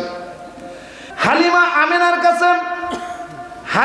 আমেনার কাছে বিনীতভাবে আরজ করে, আমেনা, এই শিশুটিকে যদি আপনি আরো কিছুদিনের জন্য আমাকে লালন পালন করার দায়িত্বভার অর্পণ করতেন বড়ই ভালো হতো। কারণ এই শিশুটি সচ্ছল হতে শুরু করেছে।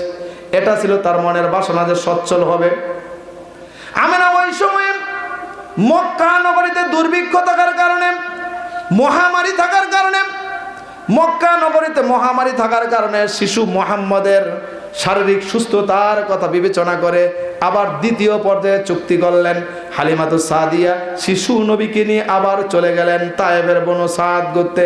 বিশ্ব নবী সাল্লাল্লাহু আলাইহি ওয়াসাল্লাম হালিমার বাড়িতে লালিত পালিত হচ্ছেন। আল্লাহর নবীর বয়স যখন 4 বছর কিংবা 5 বছর, কত বছর? বিশ্ব নবীর বয়স যখন 4 কিংবা 5 বছর, এমন সময় আল্লাহর নবী সাল্লাল্লাহু আলাইহি ওয়াসাল্লাম তার বন্ধু বান্ধব হালিমার ওই ছেলে মেয়েদের সঙ্গে, বনু সাদ গোত্রের অপর ছোট ছেলে মেয়েদের সঙ্গে তিনি উট বেড়া বকরি চড়ানোর জন্য সেই মাঠে গিয়েছে। মাঠে যাওয়ার পরে হযরত জিবরিল আলাইহিস সালাম বিশ্ব নবীকে দৌড়ে কুলে করে নিয়ে সেই পাহাড়ের উপরে একটা পাথরের উপরে শুইয়ে যখন তার বুকটা এখান থেকে পর্যন্ত চিরে ফেলেছে, এই দৃশ্যটা হালিমার সন্তান সহ আর যারা ছোট্ট ছোট্ট শিশু ছিল তারা অবলোকন করেছে। আসার পরে তারা হালিমাকে ডাক দিয়ে বলতেছে, হালিমা, আপনি মক্কা থেকে যেই শিশুটিকে নিয়ে এসেছেন যার নাম মুহাম্মদ, সকলে বলেন সাল্লাল্লাহু আলাইহি ওয়াসাল্লাম, ওই সন্তানটিকে, ওই শিশুটিকে কে যেন হত্যা করেছে। কারণ তারা যখন দেখেছে ছোট্ট শিশুকে নিয়ে জিবরিল আলাইহিস সালাম, তারা তো জিবরিলকে চেনে না, নিয়ে বুক চিরে ফেলেছে। এটাকে শাক্কে সদর, এটাকে ফার্সিতে বলা হয় আপনার সিনা চাক, ইংরেজিতে বলা হয় ওপেন হার্ট সার্জারি, বাংলাতে বলা হয় বক্ষ বিদীর্ণ। আল্লাহর রাসূলের জীবনে 3 বার মতান্তরে 2 বার এই কাজটা হয়েছে। শিশু নবী সাল্লাল্লাহু আলাইহি ওয়াসাল্লাম অত্যন্ত ভয় পেয়ে গেলেন। হালিমা এবং হালিমার স্বামী এবং বনু সাদ গোত্রের লোকজন দ্রুত গতিতে ওই জায়গায় গিয়ে দেখে শিশু নবী অত্যন্ত বিমর্ষ অবস্থায়, চিন্তিত অবস্থায়, বিহবল অবস্থায় পাথরের উপরে চুপচাপ হয়ে বসে আছে। এটা বিশ্বনবী সাল্লাল্লাহু আলাইহি ওয়াসাল্লাম পরে হাদিস বর্ণনা করেছেন। নবী হওয়ার পরে হযরত আনাস এই হাদিসটা বর্ণনা করেছেন। সহিহ মুসলিম শরীফে হাদিসখানা আছে আল ইসরা অধ্যায়ে। বিশ্বনবী সাল্লাল্লাহু আলাইহি ওয়াসাল্লামকে যখন তারা গিয়ে দেখতে পেল বিশ্বনবী বিমর্ষ অবস্থায়, অর্থাৎ অত্যন্ত চিন্তিত হয়ে বিহবল হয়ে বসে আছেন, ওই সময় হালিমাতু সাদিয়া চিন্তা করলেন, প্রথম দফায় 2 বছর মেয়াদ ছিল, সেই মেয়াদ পূর্ণ করার পরে বিশেষ বিবেচনায় আমেনা তার সন্তানকে দ্বিতীয়বারের মতো আমাকে লালন পালন করার দায়িত্বভার অর্পণ করেছে। এই সন্তানকে এই একটা বিপজ্জনক অবস্থা, আরো যদি কোনো ক্ষতি হয়ে যায় তাহলে আমি মক্কার আমেনার কাছে কি জবাব দিব, এই চিন্তা করে তিনি এই সিনা চাকের পরপরই, অর্থাৎ এই বক্ষ বিদীর্ণর পরপরই অনেকটা ভয় পেয়ে গেলেন। রাসূলের বয়স যখন 5 বছর, তখন হালিমাতু সাদিয়া তাকে নিয়ে তার স্বামী সবার মক্কায় ফেরত আসলেন। এসে আমিনার কাছে শিশু নবীকে ফেরত দিলেন। তিনি ভয় পেলেন যে হায় রে, এই সন্তানটাকে তো আমি বিশেষ বিবেচনায় দ্বিতীয় পর্যায়ে চুক্তি করে নিয়ে এসেছি লালন পালন করার জন্যে, তার কাছ থেকে কিছু বরকত হাসিল করব, তিনি আমার বাড়িতে থাকলে আমার একটু বরকত হাসিল হবে, এই চিন্তায় হালিমাতু সাদিয়া নিয়ে এসেছেন। আর এই সময় এরকম বক্ষ বিদীর্ণের ঘটনা, এজন্য তিনি ভয় পেয়ে গেলেন। তাই তিনি তার স্বামী সহ গিয়ে শিশু মুহাম্মদ সাল্লাল্লাহু আলাইহি ওয়াসাল্লামকে মক্কায় গিয়ে তার দাদা এবং তার মা আমেনার কাছে তিনি অর্পণ করলেন এবং বুঝিয়ে দিয়ে আসলেন। তখন বিশ্বনবীর বয়স 5 বছর। বিশ্বনবী সাল্লাল্লাহু আলাইহি ওয়াসাল্লাম নবুয়ত প্রাপ্তির পরে একদিন তিনি দাওয়াত দেওয়ার জন্য বের হবেন। এটা পরের ঘটনা, একটু আগে বলতেছি, কারণ আছে। বিশ্বনবী দিনের দাওয়াত দেওয়ার জন্য বের হবেন, এমন সময় তার প্রথম স্ত্রী হযরতে খাদিজাতুল কুবরা রাদিয়াল্লাহু তাআলা আনহা হাত বাড়িয়ে দাঁড়িয়ে গেলেন, ইয়া রাসূলুল্লাহ, ইয়া হাবিবাল্লাহ, আপনাকে আমি যেতে দিব না, কারণ আমি শুনেছি আপনি প্রতিদিন দাওয়াত দেওয়ার আগে আপনার চাচা আবু জেহেলকে দাওয়াত দেন।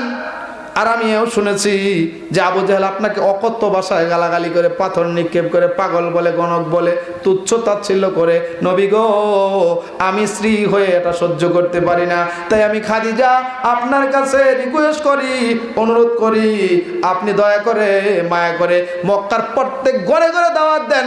আমি স্ত্রী হিসাবে আপনি নবী, আপনাকে বাধা দিব না, তবে আমার বিশেষ অনুরোধ, আপনি আপনার চাচা আবু জেহেলকে দিনের দাওয়াত দিতে পারবেন না। আল্লাহ নবী সেই দিন ঘটনাটা বলেছিল, খাদিজা শোনো, আবু জেহেল খারাপ নয় রে খাদিজা, আবু জেহেল খারাপ নয়। আমি যখন হালিমাতুস সাদিয়ার বাড়ি থেকে পঞ্চম বছর, অর্থাৎ আমার বয়স যখন 5 বছর, এমন সময় যখন আমি আমার মা আমেনার কাছে মক্কায় ফেরত আসলাম, ওই বছরের অর্থাৎ আমার জীবনের পঞ্চম বছরে, আমার বয়স যখন 5 বছর, ওই সময়কার একদিন বিকাল বেলায় ছোট্ট ছোট্ট ছেলে মেয়েদের সঙ্গে মক্কার একটা পাহাড়ের পাদদেশে খেলা করছিলাম। এমন সময় যখন সন্ধ্যা গড়িয়ে আসলাম, আমি মুহাম্মদ সাল্লাল্লাহু আলাইহি ওয়াসাল্লাম লক্ষ্য করে দেখলাম আমার সঙ্গে যারা খেলাধুলা করতেছিল তাদেরকে তাদের আত্মীয় স্বজনরা, বাবা বড় ভাই এসে উটে চড়িয়ে, ঘোড়ায় চড়িয়ে, খচ্চরে চড়িয়ে, গাধায় চড়িয়ে তাদেরকে আদর দিয়ে, চুমা দিয়ে বাড়িতে নিয়ে যাচ্ছে। আমি শিশু নবী বাবা বাবা বলে চিৎকার করি, কিন্তু আমার তো বাবা নাই। আমি পাহাড়ের দিকে যাচ্ছিলাম, তখন সন্ধ্যা গড়িয়ে আসতেছিল। ওই সময় উটে চড়ে আসতেছিল আমার চাচা আবু জেহেল। তিনি আমাকে দেখে চিনতে পারলেন। তিনি সেই দুলা বাড়িগুলো জেরে আমাকে সন্তানের মতো মনে করে আমাকে বাবার আদর দিয়া তার উটের পিঠে চড়িয়ে মক্কায় আমার দাদা আব্দুল মুত্তালিব পর্যন্ত পৌঁছে দিয়েছে। ও খাদিজা, আমি যখন চিন্তা করি আমি নবী জান্নাতে যাব, আর আমি এতিম নবীকে যে বাবার ভালোবাসা দিল, সেই চাচা আবু জেহেল জাহান্নামে যাবে, আমি সইতে পারি না রে খাদিজা, সইতে পারি না। আল্লাহর নবীর বিবি খাদিজা সেই দিন বলেছিল, ইয়া রাসূলুল্লাহ, জানতাম না এই হাকিকত, জানতাম না এই কারণ, আমি খাদিজার কখনো আবু জেহেলকে দাওয়াত দিতে আপনাকে বাধা দিব না। আবু জেহেল উপকারটা নবীর করেছিল, এই জন্য আবু জেহেলকে আল্লাহর নবী দাওয়াত দিতে বের হলেই তাকে দাওয়াত দিতেন। প্রিয় ভাইয়েরা আমার, বিশ্ব নবী সাল্লাল্লাহু আলাইহি ওয়াসাল্লাম তার মাকে একদিন জিজ্ঞাসা করতেছে, মা, সবার বাবাকে দেখি কিন্তু আমার বাবাকে তো দেখতে পাই না, আমার বাবা কোথায়? একটু চিন্তা করেন, কোনো বিধবা নারীকে যদি তার একেবারে অবুঝ সন্তান, 5 বছর বয়স তো একেবারে কম, সে বুঝলে কিন্তু মাকে প্রশ্ন করতো না। সে দেখে তার বন্ধু বান্ধবদের তার বাবার আদর করে, বাবা বাবা বলে চুমা দেয়, তাকে আদর করে এটা ওটা কিনে দেয়। কিন্তু শিশু নবী যখন বুঝতে পারলেন আমার কি তাহলে বাবা নাই, তার মা আমেনাকে জিজ্ঞাসা করতেছে, মা গো, সবার দেখি বাবা আছে, আমার বাবা কোথায়? একটু চিন্তা করেন, বিধবা কোন নারীকে যদি তার অবশ শিশু তার মায়ের কথা, তার বাবার কথা মায়ের কাছে জিজ্ঞাসা করে, মায়ের কষ্ট লাগে কি লাগে না? আমেনা ডুকরে কেঁদে উঠলেন, হায় রে, এই শিশুকে আমি কি জবাব দিব, তার বাবা কোথায়? তিনি বললেন, বাবা, তোমাকে তোমার বাবার কাছে নিয়ে যাব। এই আশ্বাস দিয়া 4 জনের একটা কাফেলা বানালেন, অর্থাৎ উম্মে আয়মান, আব্দুল্লাহর একজন দাসীর নাম ছিল উম্মে আয়মান, উম্মে আয়মানকে সঙ্গে নিলেন, তার শ্বশুর আব্দুল মুত্তালিবকে সঙ্গে নিলেন, শিশু নবী মুহাম্মদ সাল্লাল্লাহু আলাইহি সাল্লামকে সঙ্গে নিলেন, এবং তার মা আমেনা, এই 4 জনে মিলে ছোট্ট একটা কাফেলা বানালেন বিশ্ব নবীকে তার বাবার সঙ্গে সাক্ষাৎ করাবে। তিনি আছেন মদিনায় কবরে শায়িত, এই জন্য তার কবর জিয়ারত করার জন্য এই 4 সদস্য বিশিষ্ট একটা টিম গঠন করে কাফেলা বানিয়ে তারা মদিনায় চলে গেলেন। সিরাতের কিতাবগুলোতে পাওয়া যায় এই 4 জন মিলে মদিনায় তার কবর জিয়ারত করার পরে 1 মাস অবস্থান করেন। 1 মাস অবস্থান করে শিশু নবীকে তার কবরের পাশে তার বাবার কবর দেখিয়ে আমেনা বোঝাতে চায়, বাবারে, যাদের পিতা আছে দেখতেছো তাদের পিতা জীবিত, কিন্তু তুমি পৃথিবীতে আসার আগেই তোমার বাবা মারা গিয়েছে, এই কবরের ভিতরে শুয়ে আছে তোমার বাবা। শিশু নবীকে নিয়ে 1 মাসের সফর শেষে যখন আবার মক্কার দিকে ফিরে আসবে, মক্কা থেকে 250 কিলোমিটার দূর, মক্কা মদিনার মাঝখানে এসে জায়গাটার নাম আবুয়া নামক জায়গায় যখন শিশু নবী, তার দাদা আব্দুল মুত্তালিব, তার বাবা আব্দুল্লাহর দাসী উম্মে আয়মান এবং বিশ্ব নবীর মা আমেনা ওই আবওয়া নামক জায়গায় আসে। জায়গাটার দূরত্ব হলো মক্কা এবং মদিনার মাঝখানে। মক্কা থেকে ওই আবওয়া নামক জায়গার দূরত্ব 250 কিলোমিটার। ওই জায়গায় আসার পর আমেনা অত্যন্ত অসুস্থ হয়ে যায়, অর্থাৎ তিনি মর্মর মুমূর্ষ হয়ে যায়। আমেনা বুঝতে পেরেছিল হয়তো আমি এই অসুখ থেকে, এই অসুস্থতা থেকে কখনো সুস্থ হতে পারবো না। এই জন্যে আমেনা মৃত্যুর আগ মুহূর্তে, একেবারে মৃত্যুর আগ মুহূর্তে তার শ্বশুর আব্দুল মুত্তালিব এবং তার স্বামী আব্দুল্লাহর দাসী উম্মে আয়মান দুইজনের কাছে শিশু নবীকে সুপর্দ করে দায়িত্ব দিয়ে যায়। মুহূর্তের মধ্যে আমেনা মাটিতে, একেবারে মাটিতে লুটিয়ে পড়ে, অর্থাৎ তিনি পৃথিবী থেকে বিদায় নেয়। শিশু নবী যখন বুঝতে পারে আমার মা পৃথিবীতে নাই, আল্লাহর নবী মায়ের বুকের উপরে পড়ে কাঁদে, মা ও মা, জন্মের আগেই বাবাকে হারিয়েছি, তুমি যদি এখন মারা যাও তুমি তো আমাকে ছেড়ে চলে যাচ্ছ, আমি মুহাম্মদকে কে গোসল করাবে, কে খাওয়াবে, কে আদর করবে? আকাশ বাতাস যেন বাড়ি হয়ে যায়। জন্মের আগেই হারিয়েছে বাবাকে, মাত্র 5 বছর গিয়ে 6 বছর রানিং, এমন সময় তার মা আমেনাকে হারালেন। ওখান থেকে মাকে কবরস্থ করার পরে বিশ্ব নবীকে নিয়ে ওই যে উম্মে আয়মান এবং তার দাদা আব্দুল মুত্তালিব মক্কায় চলে আসলেন। এই আব্দুল মুত্তালিব বিশ্ব নবীকে অত্যন্ত মহাব্বত করতেন, কারণ তার সন্তানের সন্তান, তার নাতি। সিরাতের কিতাবে এসেছে আব্দুল মুত্তালিব তদানীন্তন ওই কাবার মুতাওয়াল্লি থাকার কারণে নির্দিষ্ট সময়ে সময়ে কাবার পাশে তার জন্য একটা চাদর বিছানো হতো, মাদুরি বিছানো হতো, বিছানা বিছানো হতো। সেই বিছানায় মাঝখানে শুধুমাত্র আব্দুল মুত্তালিব বসতেন, আর তার অন্যান্য সন্তানগুলো, আর ওই সন্তান যেমন আব্বাস তার সন্তান, আবু লাহাব তার সন্তান, আমির হামজা তার সন্তান, এরকম অনেকগুলো সন্তান তার ছিল। তারা ওই চাদরের মাদুরির চতুর্দিকে বসতো। কিন্তু আল্লাহর নবীর দাদা আব্দুল মুত্তালিব এই রাসূল সাল্লাল্লাহু আলাইহি সাল্লামকে নিয়ে ওই মাদুরির মাঝখানে বসতো। তার চাচারা অনেক সময় আপত্তি করত যে আমরা এত ভয়াবুদ্ধ, আমাদেরকে মাঝখানে বসতে দেন নাম, এই শিশুটিকে কেন মাঝখানে বসতে দেন? আব্দুল মুত্তালিব তখন দ্ব্যর্থ কণ্ঠে ঘোষণা করেছিল, ও আমার সন্তানেরা শোনো, আমি আব্দুল মুত্তালিবের বিশ্বাস এই শিশু সন্তানটি সাধারণ কোনো সন্তান নয়। তিনি অত্যন্ত মহাব্বত করতেন। এই আব্দুল মুত্তালিব বিশ্ব নবীকে 6 বছরে তার মাকে হারালেন, যখন বিশ্ব নবীর বয়স মাত্র 8 বছর। একটু মনে রাখবেন, শিশু নবী পৃথিবীতে আসার আগেই তার বাবাকে হারিয়েছে, আসার পরে 6 বছর যখন বয়স রানিং তখন তার মাকে হারালো। শিশু নবীর বয়স যখন 8 বছর, এমন সময় তার দাদা আব্দুল মুত্তালিব ইন্তেকাল করেন। একটু চিন্তা করেন, বয়স পৃথিবীতে আসার আগেই বাবাকে হারালেন, পৃথিবীতে আসার 6 বছর রানিং এমন সময় তার মাকে হারালেন, মাত্র 8 বছর বয়স এমন সময় তার দাদা আব্দুল মুত্তালিবকে হারালেন। আব্দুল মুত্তালিব মৃত্যুর আগে বুঝতে পেরেছিলেন যে আমার মৃত্যুর সময় ঘনিয়ে এসেছে। তিনি তার একটা সন্তানকে ডাক দিলেন, ডাক দিয়ে বললেন, সন্তান রে, আমি এই পৃথিবীর জমিনে বেশি দিন বাঁচবো বলে মনে হচ্ছে না, আমি তোমার কাছে একটা অনুরোধ জানাতে চাই, এই সন্তানটাকে চাচা হিসেবে তুমি লালন পালন করবে। এই দায়িত্বটা দিয়েছিল আবু তালিবকে। কাকে? হযরত আলী রাদিয়াল্লাহু তাআলা আনহুর বাবা আবু তালিবকে দায়িত্ব দিলেন। তার বাবা আব্দুল মুত্তালিব, অর্থাৎ আব্দুল মুত্তালিব মৃত্যুর আগে বুঝতে পারলেন আমি মারা যাব, এই জন্য তার সন্তান আবি তালিবকে দায়িত্ব দিলেন, সে যেন তার বাতসপুত্র অর্থাৎ তার ভাতিজা আব্দুল্লাহর এতিম পুত্র মুহাম্মদকে লালন পালন করে।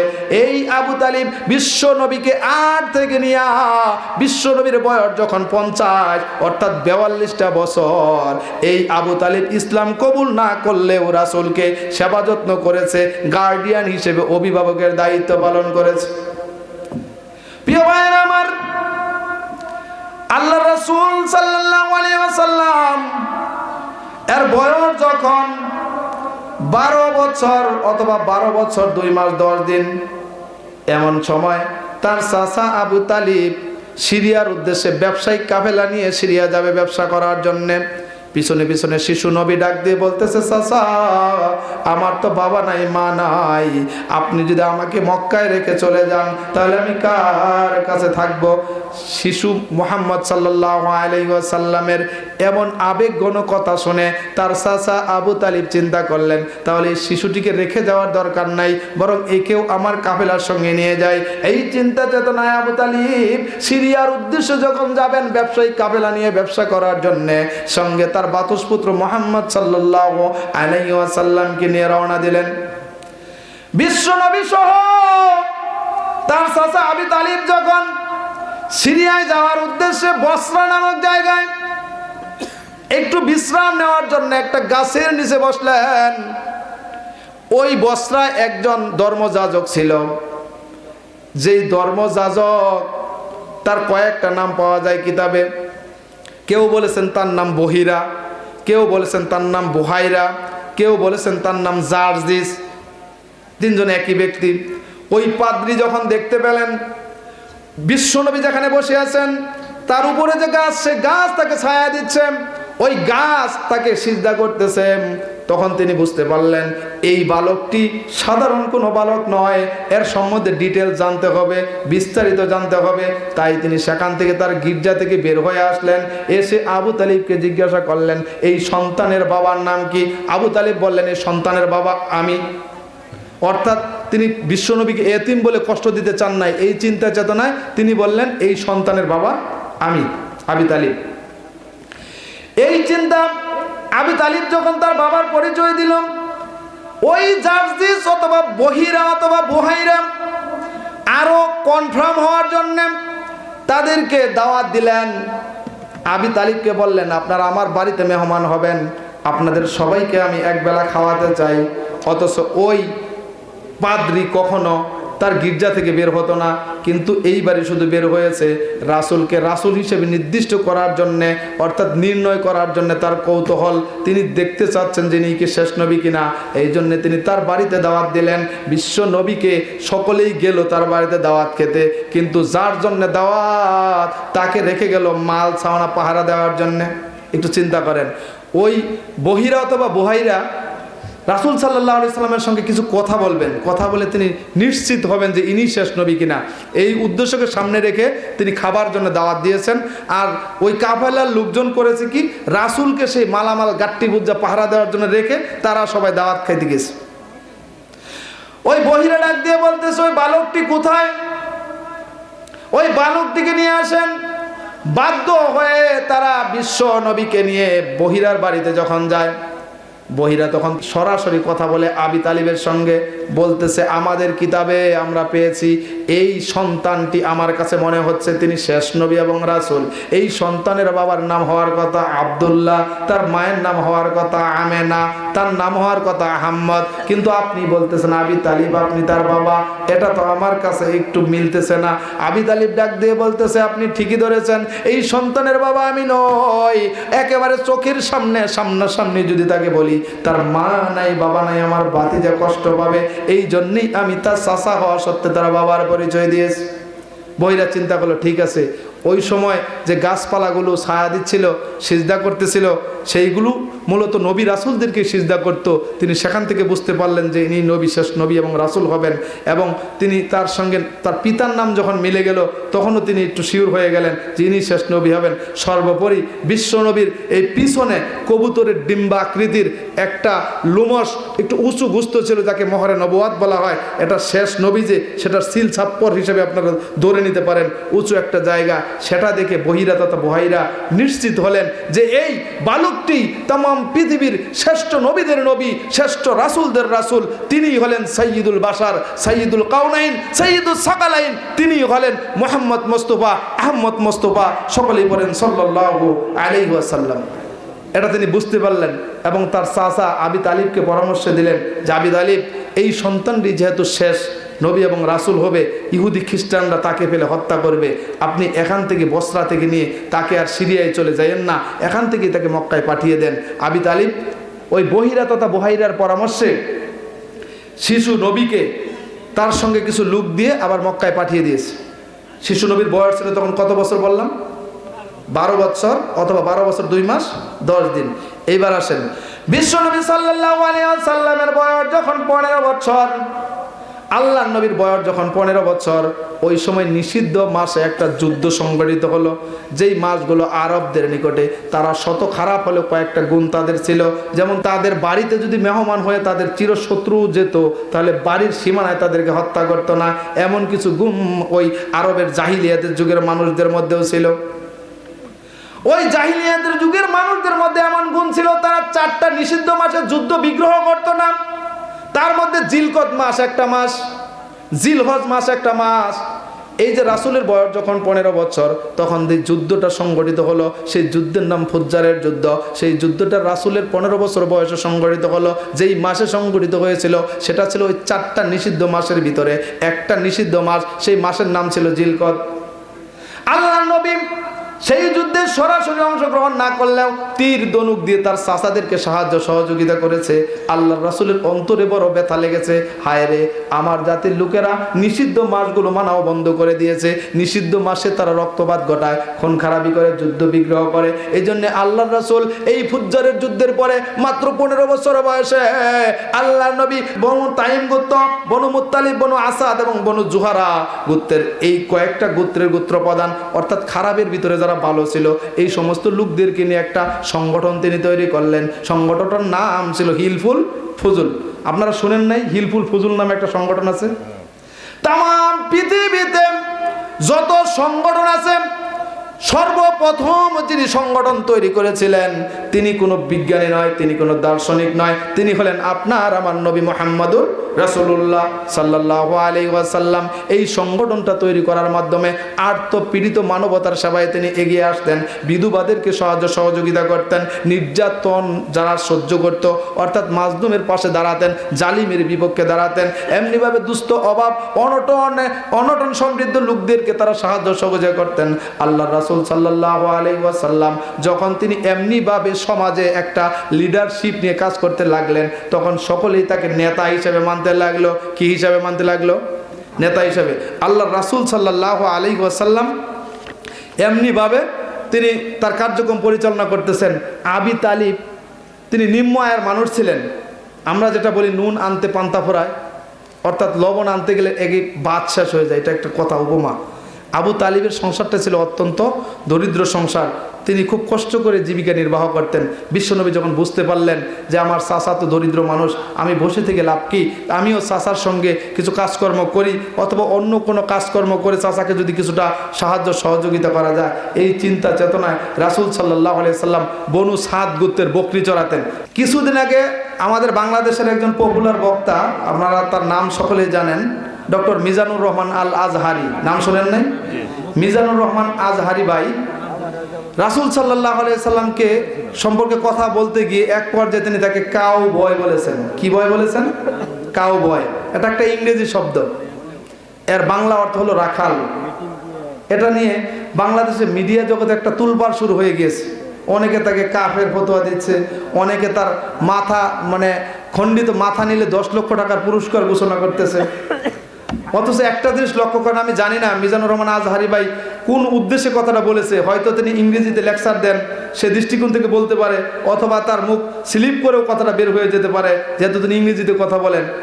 যেমন আমাদের দেশে সৌদি আরব থেকে যারা ঘুরে আসে তারা দেখবেন গল্প করে যে সৌদি আরবের বেটা বাপকে তুই বলে, এরকম শুনেন নাই আপনারা? তারা বলে যে বেটা ছেলে বলে বাপকে তুই বলে, আসলেও ছেলে বাপকে তুই বলে না। আরবিতে আংতা, আংতার শব্দ বাংলায় অর্থ করলে 3টা অর্থ হয়, তুই, তুমি, আপনি।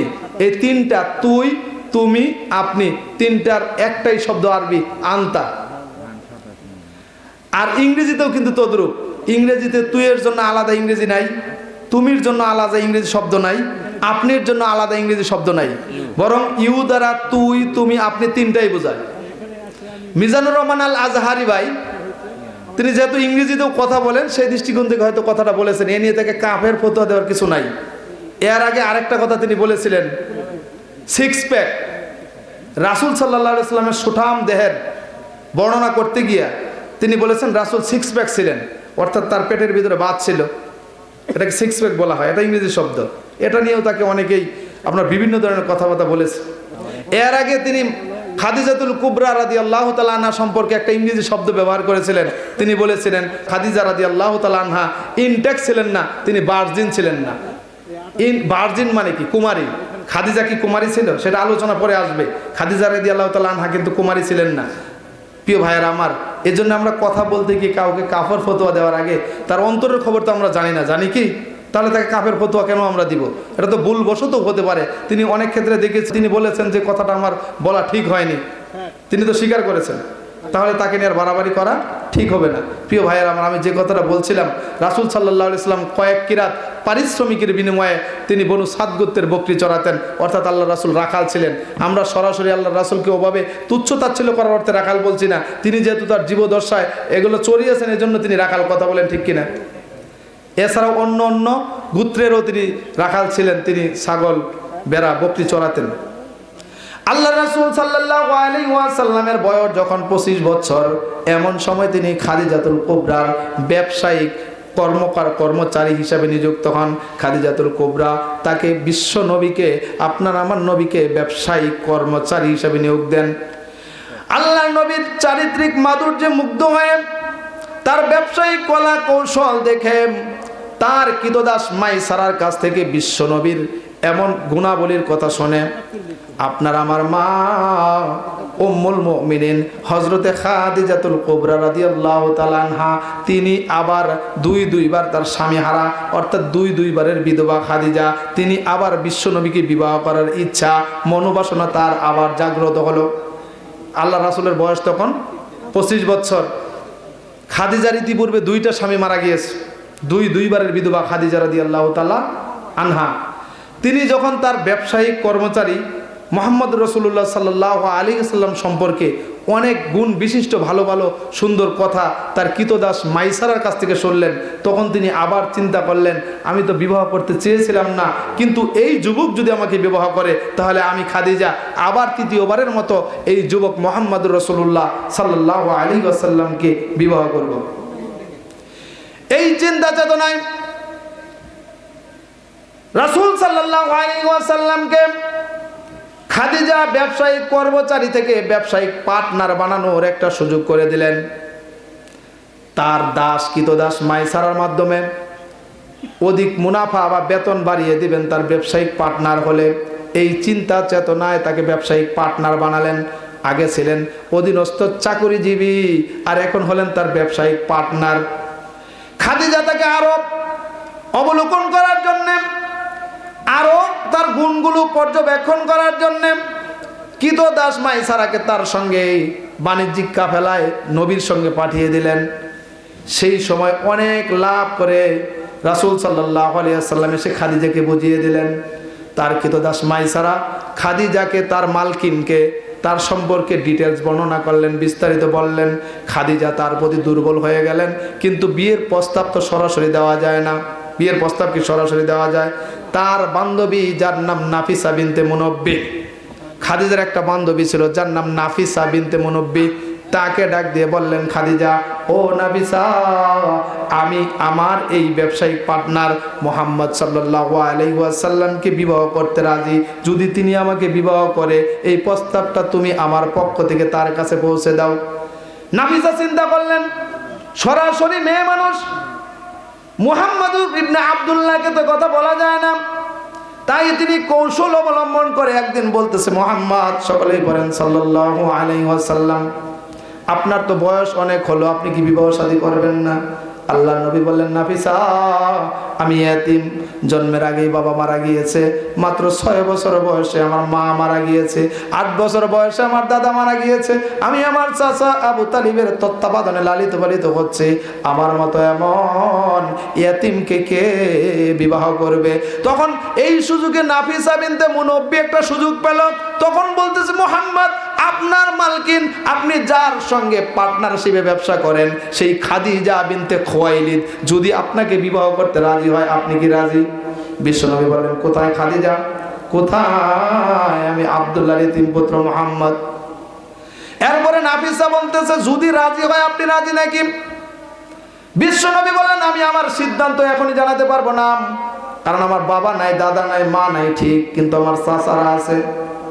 আমি আমার অভিভাবকদের সঙ্গে পরামর্শ না করে এই সিদ্ধান্ত, ফাইনাল সিদ্ধান্ত আমি দিতে পারবো না। এই ঘটনা থেকে আমাদের যুবকদের জন্য শিক্ষা হলো, কোনো নারী অথবা কোনো পুরুষ যদি কাউকে কারো ভালো লাগতেই পারে, ভালো লাগলে নারী এবং পুরুষ যদি অভিভাবকের অনুমতি ব্যতীত বিবাহ করে, একটা হাদিসে এসেছে ওলি ব্যতীত, অভিভাবকের উপস্থিতি এবং অনুমতি ব্যতীত বিবাহ জায়েজ নয়। আপনার পছন্দ হতে পারে, আপনি আপনার অভিভাবকের মাধ্যমে প্রস্তাব দেন। আল্লাহর নবী তার অভিভাবক বিহীন বিবাহ করতে রাজি হলেন না। তিনি নাফিসাকে বললেন আমার চাচাদের সঙ্গে কথা বলা লাগবে। তিনি তার চাচা আবি তালিবের সঙ্গে কথা বললেন। আবি তালিব চিন্তা করলেন আমার ভাতিজা মুহাম্মদ এতিম, অর্থ সম্পদ কম, দরিদ্র মানুষ। কিছুটা তখন আল্লাহর রাসূল সচ্ছল হওয়া শুরু করেছেন মাত্র। এমন সময় তিনি পারিবারিকভাবে খাদিজাতুল কুবরা রাদিয়াল্লাহু তাআলা আনহার সঙ্গে বিশ্বনবীর বিয়াতে তিনি সম্মত হলেন। অর্থাৎ তার অভিভাবক মহল খাদিজার সঙ্গে বিশ্বনবীকে বিবাহ দিতে রাজি হলেন। আল্লাহ রাসূলের বয়স যখন 25, তখন উম্মুল মুমিনিন খাদিজাতুল কুবরা রাদিয়াল্লাহু তাআলা আনহার বয়স 40। বিশ্বনবীর একাধিক বিবাহ নিয়ে যারা কটূক্তি করেন তাদের হয়তো এটা জানা নাই, আল্লাহর রাসূল 11টা মতান্তরে দাসী সহ 13টা বিবাহ করেছেন, বর্ণনা পাওয়া যায়। আল্লাহর রাসূল যখন ইন্তেকাল করেছেন তখন স্টিল নাও রাসূলের 9 জন বিবি তথা স্ত্রী জীবিত ছিল, যারা রাসূলকে একাধিক বিবাহ করেছেন, অনেকগুলো বিবাহ করেছেন বলে কটূক্তি করেন। তারা হয়তো জানেন না আল্লাহর রাসূল প্রথমে যে বিবাহটা করেছিলেন সেটা কোনো কুমারী নারী ছিল না, সেটা ছিল 40 বছরের প্রৌঢ় বয়সের একজন নারী, যিনি ছিলেন দুইবারের বিধবা, যার নাম ছিল হযরতে খাদিজা রাদিয়াল্লাহু তাআলা আনহা। আমি বলতে চাই, নারী লোভী বলে যারা বিশ্ব নবীর উপরে মিথ্যা অপবাদ দেন তারা শুনুন, আল্লাহ নবী কখনো নারী লোভী ছিলেন না। তিনি 11টা মতান্তরে 13টা বিবাহ করেছিলেন। এর কারণ ছিল 4টা। আল্লাহ রাসূল রাজনৈতিক কারণে বিবাহ করেছেন। আল্লাহ রাসূল মাসলা মাসাইল, এলেম চর্চা এবং প্রসারের জন্য বিবাহ করেছেন। আল্লাহ রাসূল কোনো সময় কারো বিশেষ রিকোয়েস্টে বিবাহ করেছেন। আল্লাহ তাআলার আদেশেও তিনি বিবাহ করেছেন। যেমন আল্লাহ তাআলার আদেশে আয়েশাকে বিবাহ করেছেন। আল্লাহর রাসূল প্রথমত খাদিজাকে বিবাহ করেছেন পারিবারিকভাবে, এরপরে আল্লাহ রাসূল অনেকগুলো বিবাহ করেছেন। আল্লাহ রাসূল যখন খাদিজা রাদিয়াল্লাহু তাআলা আনহার সঙ্গে 25 বছর বয়সে বিবাহ বন্ধনে আবদ্ধ হলেন, এমন সময় মক্কার অলিতে গলিতে একটা কানাঘুষা শুরু হয়ে গেল। খাদিজা রাদিয়াল্লাহু তাআলা আনহার সঙ্গে যারা ব্যবসায়িক পার্টনার ছিল তারা বলতে লাগলো, খুয়াইলিদের বেটি খাদিজা আব্দুল্লাহর এতিম পুত্র মুহাম্মদ সাল্লাল্লাহু আলাইহি ওয়াসাল্লামকে বিবাহ করে ঠকে গেছে। অর্থাৎ বাহিরে বলা বলি করতেছে খাদিজা এত সম্পদশালী মহিলা, তিনি ইচ্ছে করলে আরো স্ট্যান্ডার্ড ফ্যামিলিতে বিবাহ বসতে পারতেন, কিন্তু তিনি আব্দুল্লাহর এতিম পুত্রকে বিবাহ করে তিনি ঠকে গিয়েছেন। এই চিন্তা করে তারা বিভিন্ন কানাঘুষা শুরু করে দিল। আল্লাহর রাসূল সাল্লাল্লাহু আলাইহি ওয়াসাল্লামের বিবি খাদিজা ওই সমস্ত বন্ধু মহলকে, ব্যবসায়িক পার্টনারদেরকে একদিন দাওয়াত দিলেন খাওয়ার জন্যে। দাওয়াত দিয়ে তাদেরকে বসালেন, বসিয়ে বলতেছে, ও আমার ব্যবসায়িক পার্টনাররা, মক্কার নেতৃস্থানীয় ব্যক্তিবর্গরা, এলিট পার্সনেরা, শুনুন, আপনারা বাহিরে বলা বলি করেন আমি আব্দুল্লাহর এতিম পুত্র মুহাম্মদ সাল্লাল্লাহু আলাইহি ওয়াসাল্লামকে বিবাহ করে ঠকে গিয়েছি। তখনই কিন্তু আল্লাহর নবী হন নাই, মুহাম্মদকে বিবাহ করে আমি ঠকে গিয়েছি। আপনারা বলেন দেখি, আমার বয়স বেশি না আব্দুল্লাহর এতিম পুত্র মুহাম্মদের বয়স বেশি? নেতারা সবাই বলতেছেন যে আব্দুল্লাহর এতিম পুত্রের বয়স 25 আর আপনার বয়স 40। এই সময় খাদিজা বলতেছে, এবার বলেন আমার বংশের মূল্য বেশি না কুরাইশ বংশের মূল্য বেশি? সমস্ত নেতারা একযোগে বলতেছে আপনার বংশের চাইতে কুরাইশ বংশের দাম অনেক বেশি। এইবার খাদিজা বলতেছে, আমি দুইবারের বিধবা, আর আমার স্বামী মুহাম্মদ একবার শুধুমাত্র প্রথম বিবাহ করেছেন আমাকে, তিনি কুমার ছিলেন। এই দিক থেকে বিশ্বনবী সাল্লাল্লাহু আলাইহি ওয়াসাল্লামকে তিনি বিবাহ করেছেন। সকলেই বলতেছেন হ্যাঁ, বংশের দিক থেকে আপনি বিবাহ করেছেন, কুরাইশ বংশে আপনি জিতে গিয়েছেন, এবং বয়সের দিক থেকে জিতে গিয়েছেন, চেহারার দিক থেকে জিতে গিয়েছেন। আপনি বিধবা রমণী, আপনি একজন প্রথম পুরুষ যিনি আর বিবাহ করেন নাই, তাকে বিবাহ করেছেন, জিতে গিয়েছেন। খাদিজা বলতেছে, ও ব্যবসায়িক পার্টনাররা শোনো, আমি সব দিক থেকে যদি জিতে যাই তাহলে তোমরা কোন অ্যাঙ্গেলে এ কথা বলো যে আমি খাদিজা আব্দুল্লাহর এতিম পুত্র মুহাম্মদ সাল্লাল্লাহু আলাইহি সাল্লামকে বিবাহ করে ঠকে গিয়েছি। নেতারা তখন বলতেছে যে অর্থনৈতিক দৃষ্টিকোণ থেকে তুমি ঠকে গিয়েছো। কি দৃষ্টিকোণ থেকে? অর্থনৈতিক দৃষ্টিকোণ থেকে। খাদিজা যখন বুঝতে পারলেন যে বয়সের দিক থেকে আমি জিতে গেছি, বংশের দিক থেকে জিতে গেছি, চেহারার দিক থেকে জিতে গেছি, সকল দিক থেকে জিতে গেছি, তারপরেও কানাঘোষা বন্ধ করতে হলে অর্থনৈতিক দিকের কথা তারা বলতেছে।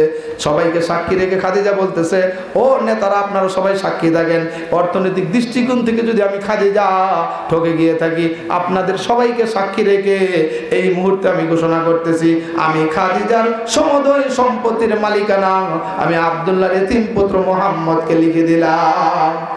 আল্লাহর নবী স্ত্রী সম্পদ নিতে চাননি, কিন্তু খাদিজা জোর করে রাসূলকে সেই অধিকার দিয়েছেন। আল্লাহর রাসূল দিন প্রচারের খাতিরে খাদিজার সমস্ত সম্পত্তি ব্যয় করেছেন। প্রিয় ভাইরা আমার, আল্লাহর নবী সাল্লাল্লাহু আলাইহি ওয়াসাল্লামের বয়স যখন 35, এমন সময় আল্লাহর রাসূল সাল্লাল্লাহু আলাইহি ওয়াসাল্লাম 35 বছর বয়স, তখন কাবাঘর পুনর্নির্মাণ করার প্রয়োজন দেখা দিল। সেই কাবাঘর ইসমাইল এবং ইব্রাহিম আলাইহিস সালাতু ওয়াস সালাম নির্মাণ করেছিলেন। ওই সময় কাবাঘরের উচ্চতা ছিল 9 হাত, কাবাঘরের উপরে ছাদ ছিল না। প্লাবন হওয়ার কারণে সেই কাবাঘরটা মেরামতের প্রয়োজন দেখা দেয়। এই সময় বিশ্বনবীর বয়স 35, তখন ওই সময়ের আরবের লোকেরা কাবাঘর পুনর্নির্মাণ করে। ওই সময়ে যার তত্ত্বাবধানে কাবাঘর পুনর্নির্মাণ করা হয় তিনি ছিলেন রোমের একজন প্রকৌশলী, যার নাম হলো বাকুম। এই বাকুম নামক ইঞ্জিনিয়ারের তত্ত্বাবধানে কাবাঘর পুনর্নির্মাণ করা হয়। কাবাঘর তখন পুনর্নির্মাণ করা হয়। সেই কাবাঘর পুনর্নির্মাণ করার পরে বর্তমান যে কালো পাথর যেখানে হাজী সাহেবেরা চুমো দেয়, সেই কালো পাথর পর্যন্ত যখন বিল্ডিংটা উঠে যায় তখন একটা জগরা দেখা দেয়। জগরাটা হলো এমন, তখন ওই জগরাটা এমন দেখা দেয় যে সবাই ওই পাথরটা নিজ হাতে রাখবে, গোত্র প্রধানগুলো এটা নিয়ে একটা দ্বন্দ্ব দেখা দেয়। উমাইয়া মাখজুমিয়া এই মুরব্বী মানুষ চিন্তা করলেন এই পাথরটি নিয়ে যে ঝগড়া শুরু হয়েছে 4-5 দিন যাবত, হতে পারে আরো বড় কোনো ভয়াবহ ঘটনা ঘটবে। তাই তিনি বললেন, আগামীকাল প্রত্যুষে কাবার ঘরের দরজা দিয়ে যিনি প্রথম প্রবেশ করবেন তিনি যে সিদ্ধান্ত দিবেন পাথরের ব্যাপারে আমরা সেটাই মেনে নিব। পরদিন সকালবেলা হলো, ভোরবেলা সকলেই দেখলেন সেই দরজা দিয়ে আসতেছেন বিশ্বনবী মুহাম্মদুর রাসূলুল্লাহ। সকলে বলেন সাল্লাল্লাহু আলাইহি ওয়াসাল্লাম। আল্লাহ রাসূল আসলেন, সকলেই খুশি, কারণ তিনি আলামিন, তিনি আস-সাদিক। তিনি আসলেন, এসে সবাইকে বললেন এই পাথর নিয়ে যেহেতু এত ঝগড়া, একটা বড় চাদর নিয়ে আসেন। বড় একটা চাদর নিয়ে আসা হলো। সকল গোত্র প্রধান সকল নেতাদেরকে বললেন চাদরের চতুর্পাশ দিয়ে আপনারা এবার ধরেন। সকলেই চাদরের চতুর্পাশ দিয়ে ধরলো, তাদের সকলের অংশগ্রহণ হলো। আল্লাহ রাসূল কালো পাথরটা নিজ হাতে সেই চাদরের মাঝখানে রাখলেন, আবার সকলেই নিয়ে গেল। বর্তমান যেখানে হাজরে আসওয়াদ কালো পাথরটা আছে আল্লাহর নবী সেই চাদর থেকে আবার সেই পাথরটা সেখানে রেখে দিলেন। এই দূরদর্শিতার কারণে, এই প্রজ্ঞাপূর্ণ বিচার বিশ্লেষণের কারণে সেই সময় আরব জাতি কাবা পুনর্নির্মাণের সময় 35 বছর বয়সী বিশ্ব নবীর জ্ঞানের সূক্ষ্ম দূরদর্শিতা তারা বুঝতে পারলো এবং একটা ঝগড়া থেকে জাতি বেঁচে গেল। প্রিয় ভাইয়েরা আমার, আল্লাহ রাসূল সাল্লাল্লাহু আলাইহি ওয়াসাল্লাম এই সময় থেকে একা একা থাকতে পছন্দ করতেন। তিনি চলে যেতেন সাধু এবং মশক ভর্তি পানি নিয়ে, তিনি চলে যেতেন গাড়ে হেরা পর্বতের গুহায় তিনি চলে যেতেন। সেখানে গিয়ে তিনি একা একা নির্জনে থাকতেন। সেখান থেকে বর্তমান কাবা দেখা যায়। বর্তমান যে কাবা সেই হেরা পর্বতের গুহা থেকে, হেরা গুহা থেকে দেখা যায়। সেখানে তিনি আল্লাহর কাছে প্রার্থনা করতেন, ধ্যানমগ্ন অবস্থায় থাকতেন। ও রাব্বে কাবা, কাবার মালিক, আমার জাতির লোকেরা পথভ্রষ্ট হয়ে যাচ্ছে, তুমি তাদেরকে সংশোধন করার একটা পথ বাতলিয়ে দাও। এমনিভাবে তিনি কাঁদতেন। যখন তার খাবার শেষ হয়ে যেত, তার সহধর্মণী হযরতে খাদিজাতুল কুবরা রাদিয়াল্লাহু তাআলা আনহা সেই খাবার নিয়ে আবার তার কাছে পৌঁছে দিত। এমনিভাবে থাকতে থাকতে দীর্ঘদিন থাকার পরে আল্লাহর নবীর বয়স যখন 40 বছর, মতান্তরে 40 বছর 6 মাস, এমন সময় একদিন তিনি দেখতে পেলেন বিশাল আকৃতির হযরত জিবরাইল আলাইহিস সালাতু ওয়াস সালামকে। জিবরাইলের চেহারা দেখা মাত্রই বিশ্বনবী বেহুশ হয়ে গেলেন, কারণ জিবরাইলকে বিশ্বনবী 2 বার নিজ সুরতে নিজ চেহারায় বিশাল আকৃতির দেহ নিয়ে দেখেছেন।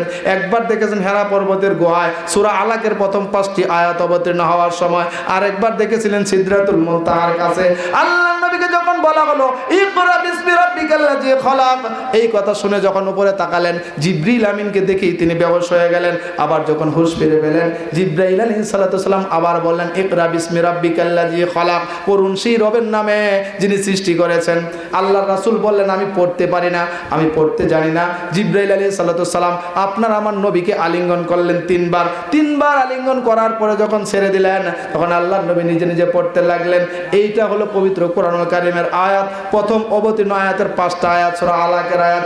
আল্লাহর নবী যখন আয়াতগুলো পড়তে হলেন তখন তিনি নবী এবং রাসূল হিসেবে স্বীকৃতি পেলেন, অর্থাৎ তখন তিনি নবী এবং রাসূল হলেন, তিনি দ্বীনের দাওয়াত দিতে শুরু করবেন। কিন্তু ওই যে ওহী পাওয়ার পরে তিনি ভয় পেয়েছেন, এই ভয়ের ঘটনাটা তিনি বাড়িতে এসে বলতেছেন, খাদিজাকে বলতেছেন, খাদিজা আমি আমার জীবনের আশঙ্কা করতেছি, হয়তো আমি মারা যেতে পারি, আমাকে জিন ভূত আসর করতে পারে, আমাকে চাদর আবৃত করে দাও। খাদিজা এমন একজন বুদ্ধিমতী মহিলা ছিলেন, তিনি বললেন ও আমার প্রাণের স্বামী, নিশ্চয়ই আল্লাহ আপনাকে অপদস্থ করবে না, কারণ আপনি দরিদ্রদের পাশে দাঁড়ান, অসহায়ের পাশে দাঁড়ান, দিন প্রতিষ্ঠার সংগ্রাম করেন, অসহায় বিধবাদের পাশে দাঁড়ান, নিশ্চয়ই আল্লাহ আপনাকে অপমান করবে না।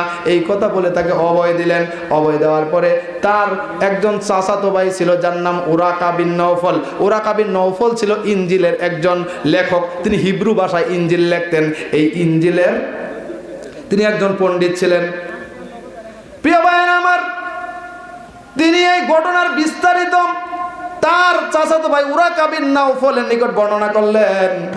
উরাকা বিন নওফল তখন বয়সের বারে একেবারে আপনার এরকম বাঁকা হয়ে গিয়েছিল, তিনি চোখে তখন দেখতে পারতেন না। তিনি বিস্তারিত ঘটনা শোনার পরে বললেন, খাদিজা চিন্তার কোনো কারণ নাই, ওটা কোনো জিন নয়, ভূত নয়, ওটা হলো ওহীবাহক ফেরেশতা হযরত জিবরাইল আলাইহিস সালাম। তোমার স্বামীর ভয়ের কোনো কারণ নাই, তিনি হলেন এই পৃথিবীর শেষ এবং নবী এবং রাসূল।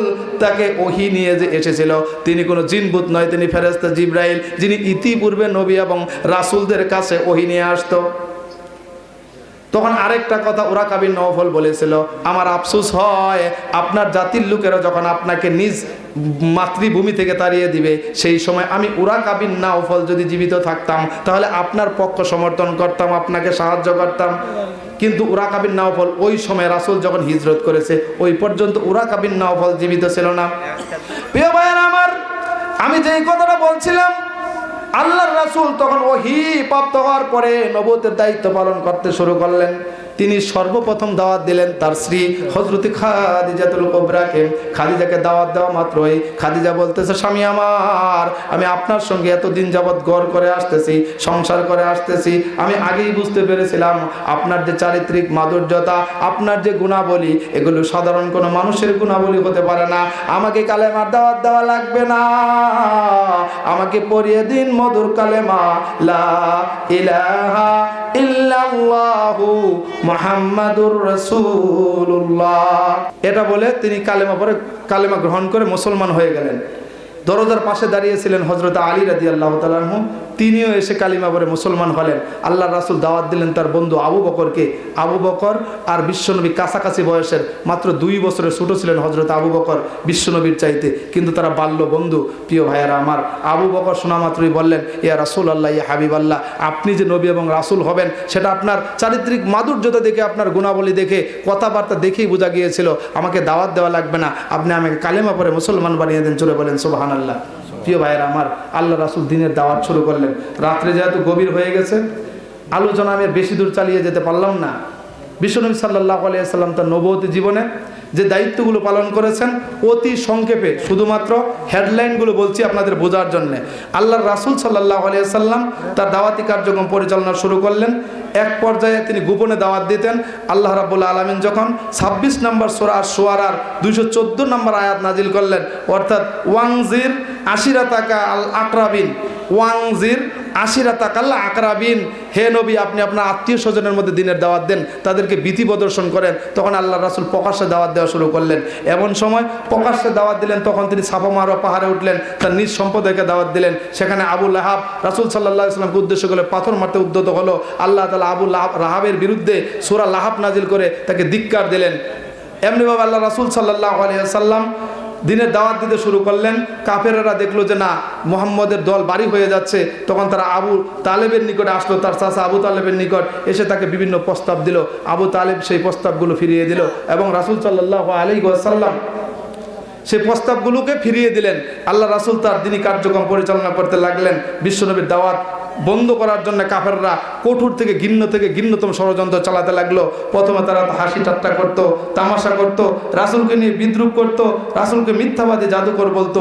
এরপরে রাসূল সাল্লাল্লাহু আলাইহি ওয়াসাল্লামের দুইটা মেয়ে উতবা এবং উতাইবার কাছে বিয়ে দিয়েছিল। এই দুইটা মেয়েকে তালাক দিয়ে রাসূলের বাড়িতে পাঠিয়ে দিল। প্রিয় ভাইয়ের আমার, আল্লাহ রাসূলের উপরে উটের নারী বুড়ি তারা চাপিয়ে দিল যাতে তিনি দিনের দাওয়াত থেকে নিবৃত হন, দিনের দাওয়াত থেকে যেন তিনি সরে দাঁড়ান। কিন্তু আল্লাহ রাসূল তার দ্বীনি কার্যক্রম চালাতে লাগলেন। প্রিয় ভাইয়ের আমার, ওই সময়ে যে সমস্ত সাহাবায়ে কেরাম ধনী ছিল তাদেরকে শারীরিক আঘাত না করে ভর্ৎসনা করত, দূর থেকে গালমন্ত করত। কিন্তু যারা দরিদ্র ছিল তাদের উপরে নেমে আসলো নির্যাতনের স্টিম রোলার। যেমন হযরত বেলাল রাদিয়াল্লাহু তাআলা আনহুর উপরে নেমে আসলো, আম্মারের উপরে নেমে আসলো, আম্মারের ইয়াসির পরিবারের উপরে নেমে আসলো, সুমাইয়াকে তারা হত্যা করলো, খাব্বাব ইবনে আরতের উপরে নেমে আসলো এক কঠিন নির্যাতন। প্রিয় ভাইয়ের আমার, এরপরে রাসূল সাল্লাল্লাহু আলাইহি ওয়াসাল্লামের সেই সময়কার দরিদ্র সাহাবী সহ কিছু সংখ্যক সাহাবী আবিসিনিয়া হিজরত করলেন।